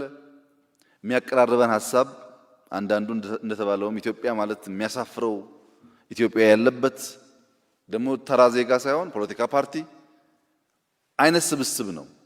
ለዚህ ግልጽ የሆነ ሐሳብ ማስቀመጥ አለብን የሚለው ጉዳይ ቁጭ ማለት ይፈልግ ነበር። አልተዘጋጀንም። ቁጭ ብለን መደመር ብለን ፖለቲካችን፣ ኢኮኖሚያችን፣ ዲፕሎማሲያችን በዚህ ይመራል፣ ይሄ ነው ሐሳባችን የሚለው ሐሳብ ሳንጽፍ ሳንዘጋጅ ዝም ብለን ለውጥ በሚል መፈክር ብቻ መሄድ እንደማንችል ገብቶን በምን እሳቤ እንደምንሄድ ዶክመንት ማበጀት ነበረብን። ዶክመንት ካበጀን በኋላ ዶክመንቱ ፖሊሲ አይሆንም፣ ዶክመንት ስትራቴጂ አይሆንም፣ ዶክመንት ተቋም አይሆንም። በዶክመንት ከተግባባን በኋላ መከላከያችን እንዴት እንገንባ ብለን ስናይ ለካ መከላከያ ለአንድ ፓርቲ ለአንድ አስተሳሰብ እንዲቆም የተሰራ ነው። እሱም በዝርዝር መፈተሽና ይሄ እሳቤማ ለኢትዮጵያ የሀገር መከላከያ ግንባታ አይሆንም ብለን ራሱን አስችለን መተቸት ከተቸን በኋላ እዛ ካለ አመራር ጋር በዚያ ጉዳይ መግባባት ቀላል ጉዳይ አልነበረም። ቢኮዝ 20 ምናምን ዓመት ሲሰማ የኖረውን ነገር ስህተት ነው ማለት ከባድ ነው። ትችት ብቻውን በቂ አይደለም። አማራጭ ስትራቴጂ ማዘጋጀት አለብን። ይሄ ለፖሊስ ይሰራል፣ ለውጭ ጉዳይ ፖሊሲ ይሰራል። ከፖሊሲ በኋላስ ማሰልጠን ያስፈልጋል፣ ሰው ማዘጋጀት ያስፈልጋል። ተቋም ግንባታ እንደዚህ ቀላል ነገር አይደለም። እኛ እጅ ላይ ስለሆነ የቀለለባችሁ እንጂ እናንተ ብትመጡማ ማኖ በማኖ እንደምትሆኑ አትጠራጠሩት። ምክንያቱም ቅድም እንዳነሳችሁት ውስጥ ያለው አርበኛም ቦታው ካልተመቸው የኮብራው አይነት ካልተመቸው እዚህ የበላ እዛ የሚሰራ ስለሆነ ማለት ነው። ከሚሊየን በላይ ሰራተኛ ያለው መንግስት ሁሉን ሰው የሚያቅበት ቴስት ማድረግ የሚችልበት መሳሪያ የለውም። ኮሮና እንኳን ገና 300 ሺህ እኮ ቴስት ያደረግነው። ቴክኖሎጂ የለም እየፈተሽን ይሄ ሰው ጤነኛ ነው ይሄ ጤነኛ አይደለም ማለት አንችልም። ደህንነት በእኛ እጅ አልነበረም፣ መረጃ አልነበረንም። በምን ትርክት ኢትዮጵያን ወደፊት መውሰድ እንዳለብን የተዘጋጀ ነገር የለም። ሞራል ብቻ ነው ያለው።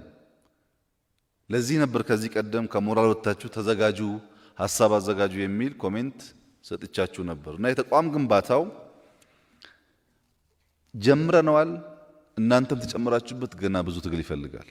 ብዙ ሌባ ያለበት መንግስት ነው። እጁ በደምም በገንዘብም የቆሸሸ ስብስብ ነው። የቆሸሸ ሰው ደግሞ ንጽህና የህሊና ንጽህና የለውም። ሲያጭበረብር ይውላል። እዚህ ሲመጣ ያመሰግናል፣ እዛ ሲሄድ ይከሳል። ይህን ማጥራትና የምንፈልገውን ስርዓት መፍጠር እንዲህ በዋዛ ባይታይ ጥሩ ነው። የምንገነባው ሀገር ነው። የምንገነባው የ110 ሚሊዮን ህዝብ ሀገር ነው። ሀገር ተብሎ እኮ 1 ሚሊዮን 2 ሚሊዮን ያላቸው ህዝቦች ይሰቃያሉ። የተቋም ግንባታውን በዚህ መንገድ ብናይ፣ ከተቋም ግንባታ ውጪ ፕሮጀክቶች አሉ። በአዋጅ ከዛሬ ጀምሮ እስረኛ ይፈታ እንደሚባለው ከዛሬ ጀምሮ ህዳሴ ይገደብ በሚል መንገድ የማይሰሩ ህዳሴን ቁጭ ብለን ስንፈትሽ ለካ የአመራር ችግር አለበት። የት ጀምረው የት እንደሚጨርሱ የማያውቁ ሰዎች ናቸው ተሰብስበው ያሉት። እነዚህን ሰዎች ከአመራርነት ማንሳት አይቻልም። በህዳሴ ፕሮጀክት ውስጥ የሚሳተፉ አመራሮች የቀድሞ ጠቅላይ ሚኒስትር የሚሰጣቸውን ትዕዛዝ የማይቀበሉና አስፈላጊ ሲሆንም የሚያንጓጥጡ ሰዎች ነበሩ። ስላነሳናቸውን የቀለለባቸው እንጂ ቀላል አልነበረም። እነሱም ማንሳት መገምገም በራሱ ፈተና። ዘሚኒት ሲነሱ ደግሞ እንደተባለውም ሸጠ የሚል አጀንዳ ማስኬድ የሚችሉ ገንዘብ ያላቸው በጊዜ የተደራጁ ኃይሎች ናቸው። እነሱም ማንሳት በቂ አይደለም። ያንን ተክቶ የሚሰራ አመራር ቅድም እንዳልኳችሁ ማምጣትና ስራ ማስያዝ ከባድ ነገር ነው። ቴክኒካል ኢሹስ አሉ፣ የገንዘብ ጉዳይ አለ። እኔ በዚህ ጋር ሰራተኛ ደሞዝ አምጣ ይለኛል። ልክ ቢሮ ገብቼ በማግስቱ የሳሊኒ ፕሮጀክት 600 ሚሊዮን ዩሮ አምጣ አለኝ በማግስቱ። እንኳን ለሱ ልሰጠው ለሰራተኛ ደሞዝ መከፍለው አልነበረኝም። ይሄን በአዋጅ ሊቀይር አልችልም። ከየት ነው ገንዘብ አምጥቼ ይሄን ነገር የማስቀጥለው? ምክንያቱም ህዳሴ እንደ ሐሳብ በጣም ምርጥ ሐሳብ ነው፣ ግን አልተመራም። ስላልተመራ ውጤት ሊያመጣ አይችልም። እንዳልኳችሁ በተደጋጋሚ ለውጡ ባይመጣ በ10 ዓመትም አያልቅም ህዳሴ። በዛ ትራክ ላይ አልነበረም። ህዳሴ ብቻ አይደለም፣ የስኳር ፋብሪካዎች አሉ፣ ኢንዱስትሪያል ፓርኮች አሉ። ነጌሌ ዳዋ የሚባለው የግድብ ፕሮጀክት እኮ የተከበራቸው ፖለቲካ አመራሮች ግድቡ አልቆ ዘ ሆል ፕሮጀክት አልቆ አርሶ አደር ጋር ተወያይቶ ውሃ መያዝ ባለመቻሉ የነበረው አመራር 3 ዓመት ቁጭ ብሏል። እንደዚሁ 3 ዓመት ማለት ቀላል እንዳይመስላችሁ። ኢነርጂ ሺፍት ነው ኢትዮጵያ ውስጥ ኢነርጂ የለም። ኢንቨስት አድርገናል፣ ውሃ ለመያዝ ግን አልቻልንም። ይሄንን በአዋጅ ልንፈታው አንችልም። መገምገም፣ ማየት፣ ማስተካከል ይፈልጋል እና ሂደቱን በዛ መንገድ ብታዩት ጥሩ ነው። ተቋም ግንባታ ትንሽ ያስቸግራል። ሰው ቆሽሿል። መስረቅ ባህል ሆኗል። መዋሸት፣ መቅጠፍ ባህል ሆኗል። የያዘው ቦታ ትልቅ ሊሆን ይችላል፣ ቀጣፊ ነው። የራሱን ህንፃ ገንብቶ የመንግስት ቤት የሚሻማ ነው ባለስልጣን የሚባለው። ስንቱን እናውቃለን እኛ በየሰበታና በየቡራዩ የተደረደረ ህንፃ ስንቱን እናውቃለን። ደህንነት እኮ በእኛ እጅ አልነበረም። ሌባ ነህ ስንለው በማግስቱ ተነስቶ እኔ እንትን ጠበቃ ነኝ ይላል። ሌባ ጠበቃ የሆነበት ሀገር ነው። ሌባውን ነጥለን እንዳናነሳ ደግሞ ህዝቡ በእንደዛ አይነት ማታለያ ቋንቋዎች፣ ብዙ ርቀት በማይወስዱ ቋንቋዎች ለጊዜውም ቢሆን ኢንፍሉዌንስ ይደረጋል። ይሄን በትዕግስት በማስተዋል ካልሄድም በስተቀረ እናንተ እንዳሰባችሁት በቀላሉ የሚሆን አይደለም። እኔም ማረጋግጥላችሁ ባለፈው 2 ዓመታት ኢኮኖሚ ላይ የነበሩትን በርካታ ስብራቶች ከእሳቤ ጀምሮ ለውጥ ለማምጣት ሙከራ ተደርጓል። አሁንም ችግር አለ። አሁንም ስራ ይፈልጋል። በፖለቲካው የመጣው ለውጥ ለምሳሌ በመንግስት ሚዲያ ቀላል ኤግዛምፕል ልስጣችሁ። በመንግስት ሚዲያ ጋዜጠኛ ሆኖ የሚጠይቀውን ሰው ይሄ ለውጥ እኮ ለውጥ ያመጣ ብለን ስንጠብቅ የባሰበት ሆነ፣ እናንተ ዝም ብላችሁ ተቀምጣችሁ ብሎ መጠየቅ የሚችል ጋዜጠኛ ስለ ለውጥ ይጠይቃል። ሰውየውም ይመልስለታል። እኔ ብሆን እንዲህ ብለህ መጠየቅ የቻልከው እኮ ለውጥ ስለመጣ ነው እንጂ መንግስት በዋልታ ውስጥ፣ በፋና ውስጥ፣ በኢቲቪ ውስጥ እንደዚህ አይነት ጠያቂ ጋዜጠኞች ተሸክሞም ልሸከም አስበውም አያውቅም። ለውጥ ከዛ ነው የሚጀምረው። ሌላው ሂደት ነው። ራስን ሳትለውጥ ሀገር መለወጥ፣ ፓርቲ መለወጥ የሚባል ሁኔታ ውጤታማ ያደርግ። ስለዚህ ተቋም ግንባታው አስቸጋሪ ነው። እንዳላችሁት የእናንተ ድጋፍ ያስፈልጋል። ቢያንስ በኢንፎርሜሽን የሚያጭበረብረውን የሚሰርቀውን በየቦታው እያሰረ 4 ወር 5 ወር የሚያስቀምጠውን መረጃ የሰጣችሁን ከተጋገዝን ፈር እየያዘ ይሄዳል የሚል እምነት አለኝ። እኔም በሱ መንገድ እንተጋገዝ። እኛ እንጀምረዋለን፣ እናንተ ብትመጡም አያልቅም። ተቋም ግንባታ will take us years። የጃፓን የኢኮኖሚ ፋውንዴሽን ተቋም ግንባታ ነው። የኮሪያ የኢኮኖሚ ፋውንዴሽን ተቋም ግንባታ ነው። ልማታዊ መንግስት የሚባል ፍልስፍና የለም፣ ቲዮሪ የለም፣ አስተሳሰብ የለም። ሜተድ ነው። ችግር መፍቻ ሜተድ። ችግር መፍቻ ሜተድን ተቋም ገንብቶ የፈቱ ሀገራት በምን አይነት መንገድ እንደፈቱ ምሁራኖች የነበራቸው ሚና፣ ፖለቲካል ፓርቲዎች የነበራቸው ሚና እናንተም ብታግዙን ጥሩ ነው ብዬ አስባለሁ። ሁለተኛ ያነሳችሁት ሰላም ነው። ስለ ሰላም ያላችሁ ኮንሰርን ያነሳችኋቸው ኢሹዎች ምንም ልዩነት የለኝም። ግን የተከበራችሁ የፖለቲካ ሰዎች እባካችሁን ሌላ ሰው ሞቶ ሌላ ሰው ታስሮ እናንተ ሳትታሰሩ ሳትሞቱ ሳትደሙ ስልጣን መያዝ ግን አታስቡ። አሁን ችግር የሆነው እንደፈለግን እናባላለን። እኛ መታሰር የለብንም። ቢኮዝ እኛ የፖለቲካ ፓርቲ አባል ነን፣ በቲቪ የምንታወቅ ሰዎች ነን። ለማባላት ቀንደኛው ባለቤት እኛ፣ መታሰር ያለበት ግን ሌላ ሰው ነው ብለን እናምናለን። እስቲ አስቡት። እስካሁን ባያችሁት ግጭት ውስጥ ግጭትን የሚያቀናብሩ ሰዎች እንኳን እነሱ ወንድሞቻቸው ቆስሎ ያውቃሉ? ልጆቻቸው ቆስሎ ያውቃሉ? የድሃውን ልጅ ማባላት መብት፣ የድሃው ሲታሰር የህግ የበላይነት ማለት ትክክል፣ አንተ ስትነካ ስተት። እንደሱ ብዙ የሚያዋጣ አይመስለኝም። የሚያዋጣን ነገር የእግር ኳስ ጨዋታን መሰረታዊያን ማወቅ ነው። ቀላል ነው ፎርሙላው። 5 አክተርስ አሉ። አንደኛው አክተር የሚጫወቱ ቡድኖች ናቸው። ቡድን ኤክስ እና ቡድን ዋይ ከሌለ ጨዋታ የሚባል ነገር የለም። ባዶ ሜዳ ውስጥ ታስፈልጋላችሁ። እናንተ የፖለቲካ ፓርቲዎች የጨዋታው ቡድን ስለሆናችሁ አስፈላጊ አክተር ናችሁ። ግን ብቸኛ አክተር አይደላችሁ። ሌሎች አክተሮች አሉ። ቡድኖቹ የመጫወቻ ሜዳ ያስፈልጋቸዋል። የመጫወቻ ሜዳ ከሌለ የሚሆነው ምንድነው? ቡድኖች አሉ። በቴሌቪዥን ማንቸስተር እና ቼልሲ እንደሚባለው በርቀት የሚያዩ ይሆናሉ እንጂ ሜዳ ውስጥ ገብቶ አይጫወቱም። በየቀኑ ሜዳውን እያፈረስን የሜዳውን መጠሪያ እየተጠየፍን ኳስ ጨዋታ የሚባል ነገር የታለ? ሀገር እያፈረስን የሀገር መጠሪያ ዲና እያደረግን መጫወት አያስፈልግም። ፖለቲካል አኒማል ከሆን መጀመሪያ ሀገር መኖር አለበት፣ መጫወቻ ሜዳ መኖር አለበት የሚለውን ነገር ሁሉም ሰው የሚያምንበት ካልሆነ በስተቀር ሊሆን አይችልም። ሶስተኛው የጨዋታ ህግጋት ናቸው። ሰው ሜዳ ከገባ በኋላ እኔ ፔሌ ስለሆንኩ፣ እኔ ማራዶና ስለሆንኩኝ፣ እኔ ሜሲ ስለሆንኩ በእጄም ባስገባ ማኖ አይባልም፣ ማኖ የሚባለው ለመንደር ተጫዋች ብቻ ነው የሚል ፖለቲካ አይሰራም። ህግ አለው። የእግር ከሆነ የእግር ጨዋታ ነው፣ የእጅ ከሆነ የእጅ ነው። ፋውል ሲሰራ አንድም ቀን ተጫዋች ፋውል ሰርቻለሁ ብሎ አያውቅም። ሁላችን በቲቪ እያየን በእጁ ነክቶ አልነካውም ብሎ ዳኛ ጋር ግብግብ ነው። ፋውል ተሰራ የሚለው ፊሽካ የሚነፋው ዳኛ ነው። ዳኛ ያስፈልጋል። ኳስ ተጫዋች ስላለ ሜዳ ስላለ ብቻ ሳይሆን ያን የሚያስተዳድር ህግ ያስፈልጋል። ያን የሚፈታ ደግሞ ዳኛ ያስፈልጋል። አሁን ዳኞች በዓለም ባለው ልምምድ ብቻቸውን ስለማይችሉ በቴክኖሎጂ ይታገዛሉ፣ በካሜራ። አሁን ያለው ዳኛ ቅድም እንዳላችሁት የሚጎለው ነገር ካለ በመረጃ ማገዝ፣ በአቅም ማገዝ ያስፈልግ ይሆናል ማለት ነው። የድሮ እግር ኳስና የአሁን እግር ኳስ አንድ አይደለም። ዳኛው ይነገረዋል፣ እዚህ ጋር ላይ ይህም በደንብ አስተውል እየተባለ ይነገረዋል፣ ይታገዛል። ዳኞች የግድ ያስፈልጋሉ። ይሄም በቂ አይደለም። ፉትቦል ፌዴሬሽን ያስፈልጋል። በሚቀጥለው እሁድ ጊዮርጊስ እና ቡና እንደሚጫወቱ ፌዴሬሽን ካልወሰነ፣ ክለቦች ተነስተው እኛ ብቻ እንጫወታለን ካሉ አይሰራም። ለዚህ ነው የምርጫ ቦርድ የሚያስፈልገው፣ ተቋም የሚያስፈልገው። የእኛም ፖለቲካ ስናይ ምርጫ ቦርድ ያራክሳል፣ ኢንስቲትዩሽን ያራክሳል፣ ኢንስቲትዩሽን ስራ ሊሰራ አይችልም ይላል።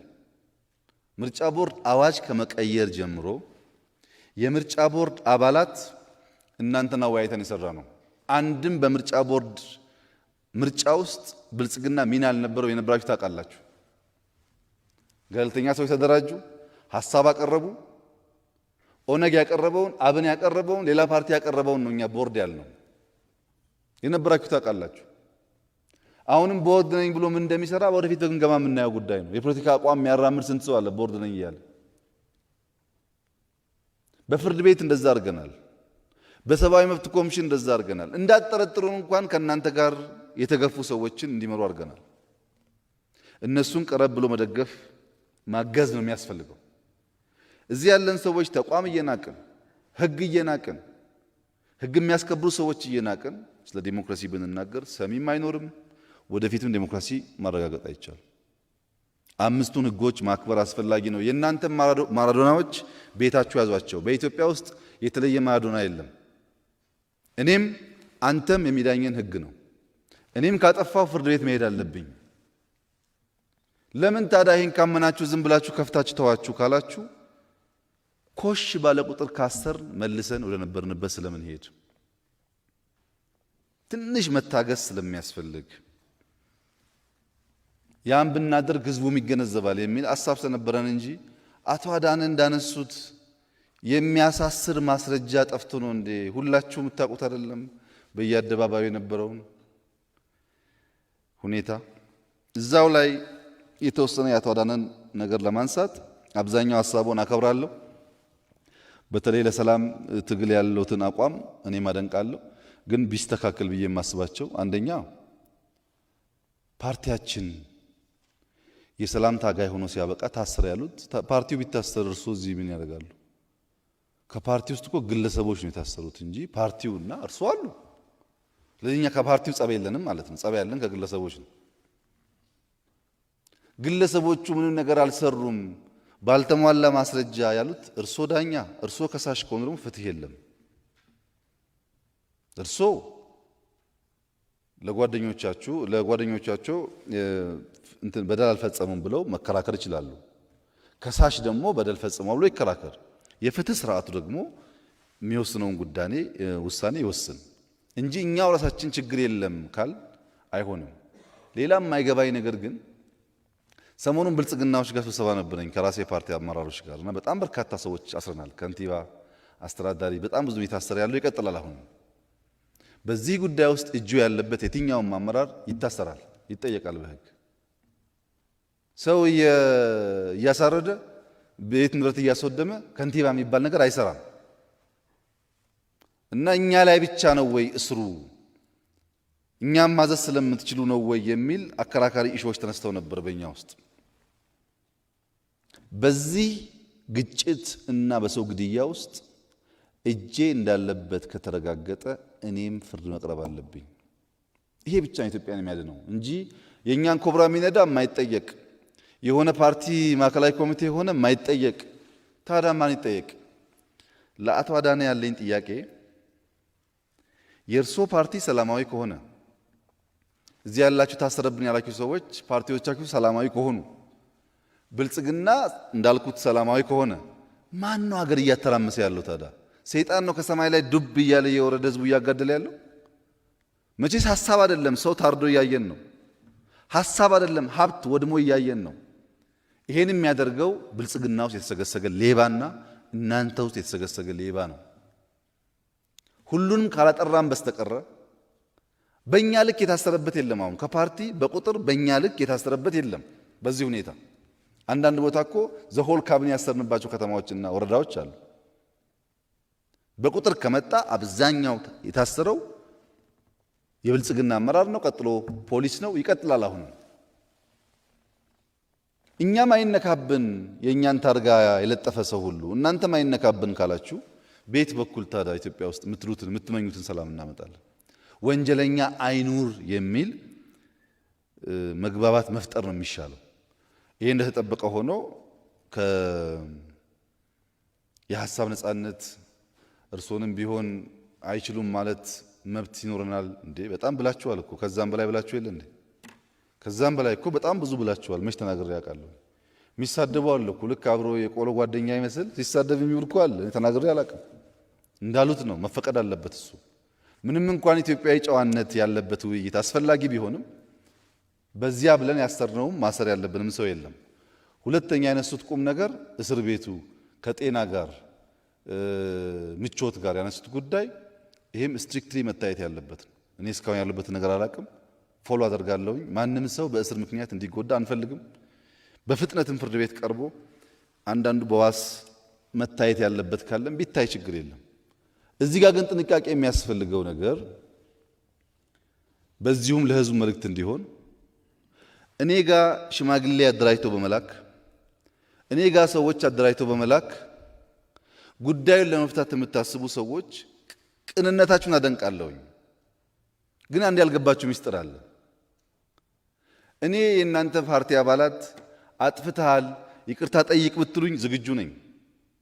ናና ማረሚያ ቤት እያቸው ብትሉኝ ዝግጁ ነኝ። የነሱን እስር በአንድ ቀን መጨመርም በአንድ ቀን መቀነስም ግን አልችልም። በሽምግልና እኔ ሲፈልግ የሚፈታ ሲፈልግ የሚታሰር ከሆነ ምን ያደርጋል ዴሞክራሲ? ካጠፋ የህግ ስርዓቱ ብቻ ነፃ ያደርገዋል ወይም ፍርደኛ ያደርገዋል እንጂ እኔ ጋር ሽማግሌ በመላክ የሚፈታ አድርጋችሁ የምታስቡ ኃይሎችም በዚሁ ብታስቡበት አልችልም። እኔ ምህረትና ይቅርታ እንደ መንግስት የሚያሰጥ ጉዳይ የፍርድ ፕሮሰስ ካለቀ በኋላ በዚያ የሚታይ ከሆነ መንግስትን ምህረት አርግ ይቅርታ አርግ ሊባል ይችላል። በወንጀል ጉዳይ ላይ ያለን ሰው ግን እኔ ስፈልግ ይቅርም ስፈልግ የማስር ከሆነ አደገኛ ነገር ነው። ይህም ባይታሰብ ጥሩ ነው። በግል ከማንም ጸብ የለኝም። በግል ወቀሳ ካለም ይቅርታ ለመጠየቅ ዝግጁ ነኝ። የፍርድ ስርዓት ኮምፕሮማይዝ ማድረግ ግን አልችልም። ይሄ እንደተጠበቀ ሆኖ በኋላም ከራሴ ሰዎች ጋር እነጋገራለሁ። የማንኛውም ፖለቲካ አመራር ተጠርጣሪ ሰው ጉዳዩን በዋስ ውጭ ሆኖ መከታተል የሚያስችል ነገር ካለ የፍትህ ስርዓቱ ደግሞ ህጉን ተከትሎ ማድረግ አለበት። መጫን አያስፈልግም። ወንጀሉን በትክክል በማስረጃ ማየት፣ በዋስ የሚታይ ከሆነ በዋስ ማየት፣ በፍጥነት ፍርድ መስጠት የሚቻል ከሆነ መስጠት። በዚህ ጉዳይ የፍትህ ስርዓቱ ሚናውን መጫወት አለበት። እኛም ድጋፍ እናደርጋለን። ካላግባብ ሰው 2 ወር 3 ወር እንዲታሰር አንፈልግም። ፍላጎት እሱ አይደለም። ግን ያለን ሲስተም ይኸው ነው። ይሄን ሲስተም ይዘን ምናልማቸውን ምርጥ ህልሞች እውን ማድረግ እንቸገራለን። ተቋም ስላልገነባን በሰዎቹ አያያዝ በእስር ቤት ጉዳይ ጥራትና ከደህንነት ጋር የሚያያዝ መሰል ጉዳዮችን በፍጥነት እንፈታለን። ግን አንድ ፋሽን አለ። ቁርስ ምሳ ራታቸውን ስልቅጥ አድርገው እየበሉ ፍርድ ቤት ሲወጡ ምግብ አልበላውም አይነት ጨዋታ፣ ይሄ ፋሽኑ አልፏል። ፋሽኑ አልፏል። ይሄ እንደዚህ አይነት አመጽ ማስነሳያ መንገድ ፋሽኑ አልፏል።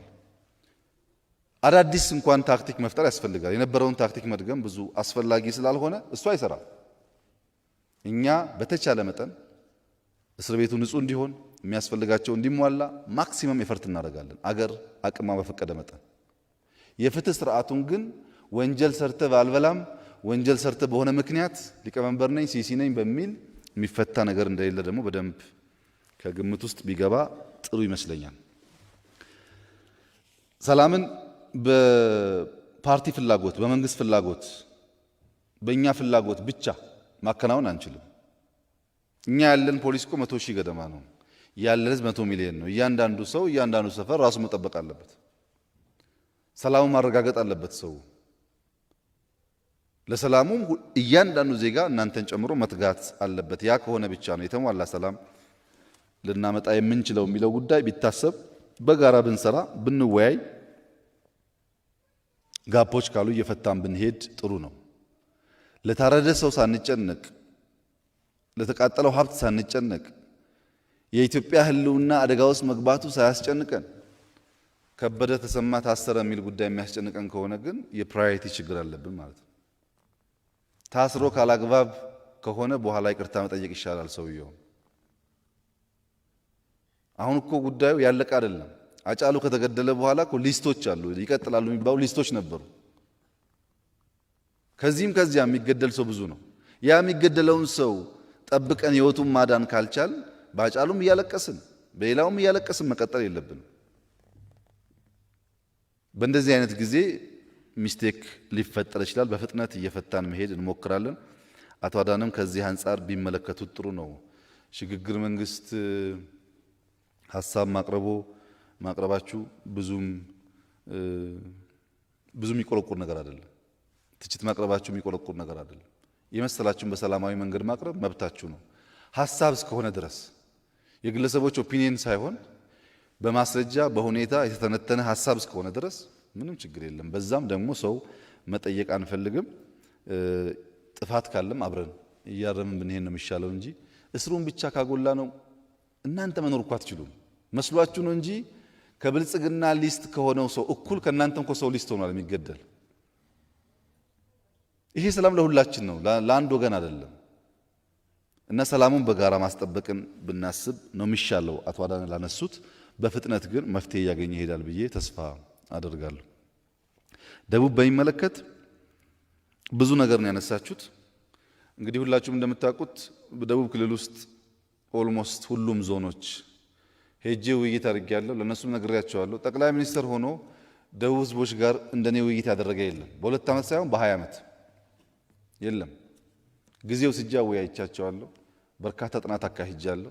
ገና መጥቼ በማግስቱ እኮ ነው ካለቀከን የሚለው ሐሳብ ባካችሁ ጊዜ ስጡኝ እያልኩ እየለመንኩ ነው የቆየሁት። እንደምታውቁት አሁን ዋናው ችግር ብልጽግና ነው። ዋናው ችግር እኛ ውስጥ ያሉ ሰዎች ገና ለገና ፕሬዝዳንት ለመሆን ነው የሚያጣድፉት ጉዳዩ። ይሄን ገምግመን ሌቦች ናችሁ፣ ለህዝብ እድገት አልቆማችሁም ብለን 2-3 ቀን ጊዜ ወስደን ገምግመናል። አሁን እየገመገሙ ነው ያሉት። ግን እነሱ ብቻ አይደሉም። በእናንተም ወገን በርካታ ችግር አለ።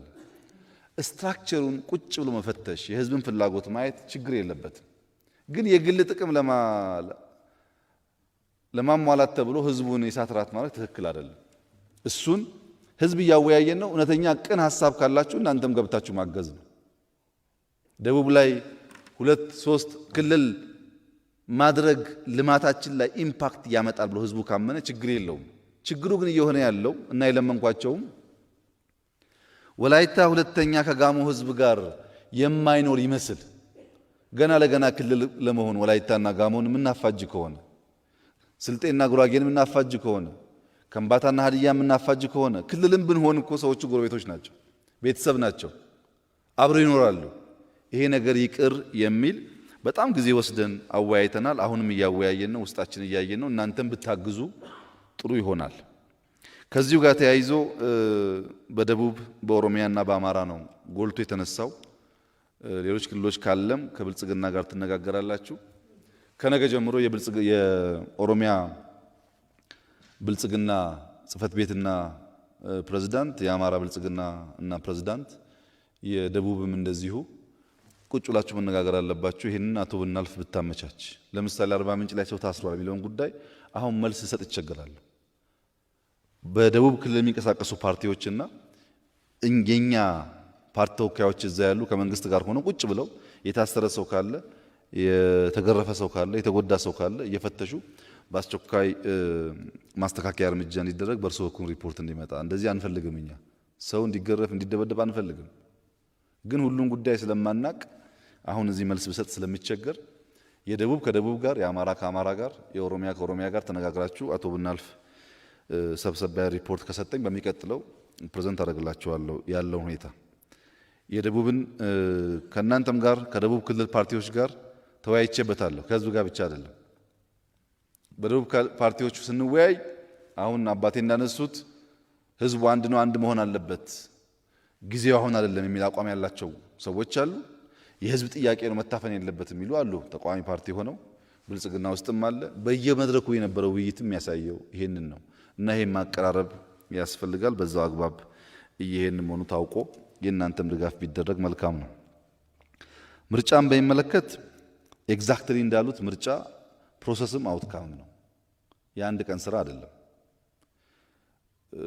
ባለፈው ምርጫ ይደረግ እኛ ስንል የነበርንበት ምክንያት እንዳነሳችሁት 46 ፓርቲዎች መደረግ የለበትም ብለው 6 ፓርቲዎች መደረግ አለበት ካሉ በኋላ አሁን በሚዲያ ላይ ግን የሚታየው ብልጽግና ምርጫ መደረግ የለበትም የሚል አቋም ይዞ ሌሎቻችሁ ደግሞ መደረግ አለበት እያላችሁ በሚመስል መንገድ ነው ኮሙኒኬት የሚደረገው። ምርጫ አይደረግ የሚሉ ኃይሎች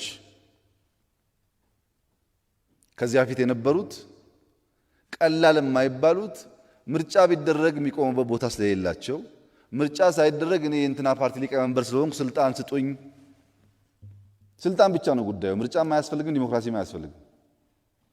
ለዚህ ነው ሽግግር መንግስት የሚሉት። ሀሳብ ቢኖራቸው ሀሳባቸውን ኦርጋናይዝ አድርገው ለአንድ ዓመት ምርጫ እንኳን እናንተ ብልጽግና ይህን ሁሉ ሪሶርስ ይዞ መዘጋጀት በጣም ከባድ። ተዘጋጅቶ አሰልጥኖ ሀሳብ ለይቶ ለህዝብ መቅረብ ነው ተገቢ የነበረው። አይደረግ የሚለው ሁሉ የነበረውን ሲቹዌሽን በማየት አይደለም። ከተደረገ ምንም ተስፋ የለኝም፣ ካልተደረገ ግን ዘመኑ አልቋል፣ ህግ አብቅቷል ብዬ ስልጣን ማግኘት እችላለሁ የሚል እሳቤም አለው። ኮሮና ከመጣ በኋላና በጋራ ካየም በኋላ ደግሞ ነምበር 1 ተቃዋሚ መጀመሪያ አይደረግ ብሎ እጅ ያወጣ ሁሉ እንዴት ምርጫ በኮሮና ምክንያት ይሰረዛል ሲል ነበር። ስለዚህ ሁሉም ውሳኔ ተቀባይነት የለውም። ይደረግም ቢባል አይቀበልም፣ አይደረግም ቢባል አይቀበልም ማለት ነው። ለዚህ ነው የ46 እና 6 ጉዳይ ያለው። ከትግራይ ክልል ጋር ተያይዞ ዶክተር አረጋዊ አንስተዋል። የኛን ፖዚሽን ነው እንዲያውቁም ፈልገው በትግራይ ክልል ግጭት እንዲነሳ ወይም ከአማራ ወይም ከኤርትራ ወይም የፌዴራል መንግስት ግጭት እንዲያነሳ በጣም ይፈልጉ ኃይሎች አሉ። እንደዚሁ ከምንሸነፍ በጉልበት ተመታን በሚል መጨረሻችን ይደምደም የሚል ሐሳብ ያላቸው ሰዎች አሉ። እኔ ለእርሶ ላረጋግጥ የምፈልገው ከትግራይ ክልል ጋር ውጊያ የመክፈት ፍላጎት የለኝም። የትግራይ ክልልም የጥይት ድምፅ መስማት ይበቃዋል የሚል ሙሉ እምነት አለኝ። በቂ ጊዜ ወስዷል ብዬ ስለማስብ ለዚያ ህዝብ ክብርና ለዚህ እምነት ሲባል ደግሞ እርሶ እንዳሉት በርካታ ችግሮች ሲያጋጥሙ ቆይተዋል። አሁን መምረጥ ነው። እኛ ብዙ ነን፣ ገንዘብ አለን፣ ፌዴራል ነን፣ ፖሊስ አለ፣ ወታደር አለን ብለን ከገባን ያው እንደምታውቁት እነዚህ ማስገደል እንጂ መሞት የማያውቁ ሰዎች አይሞቱም። ውጊያ ደግሞ ሰው አይመርጥም። አርሶ አደርም ይገላል፣ ሴትም ይገላል፣ ህፃን ይገላል። ሰው ከምንገድል ህዝቡ ገብቶት ጉዳዩን በሰላማዊ መንገድ እስኪፈታ ብንታገስ ይሻላል የሚል ጽኑ እምነት ነው እኛ ያለን። በቂ ኪሳራ ስለሆነ እኔ በእድሜ አብዛኛዎቻችሁን ባላክልም ኤርትራ ስመላለስ ያየሁት ነገር ያ የ30 ዓመት ውጊያ ኪሳራ እንደሆነ ነው የገባኝ። ምንም ትርፍ ላይ ያመጣ በየተራራ የፈሰሰው ደም ያሳዝነኛል። ያንን ስህተት መድገም አለብን ብዬ አላስብም። ጠቃሚ ነው ብዬም አላስብም። ለጊዜው ነው ሆያ ሆየው እንጂ ከታገስን ሁሉም እየረገበ ቦታ መያዙ አይቀርም። ባረና ውስጥ ዋጋ የምትከፍሉ በቲዲፒ ውስጥ ዋጋ የምትከፍሉ ሰዎች ካላችሁ ለህዝባችሁ የምትከፍሉት ዋጋ እንደሆነ አርጋችሁ ማየት አለባችሁ። ለግላችሁ አይደለም፣ ለዚያ ህዝብ ሰላም ሲባል የሚከፈል ዋጋ አርጋችሁ ማሰብ ጥሩ ነው። ብዙ ጊዜ ፕሮቮክ ይደረጋል ባይዘው ግጭት እንዲፈጠር ፌደራል መንግስት መታ እንዲባል ይፈልጋል።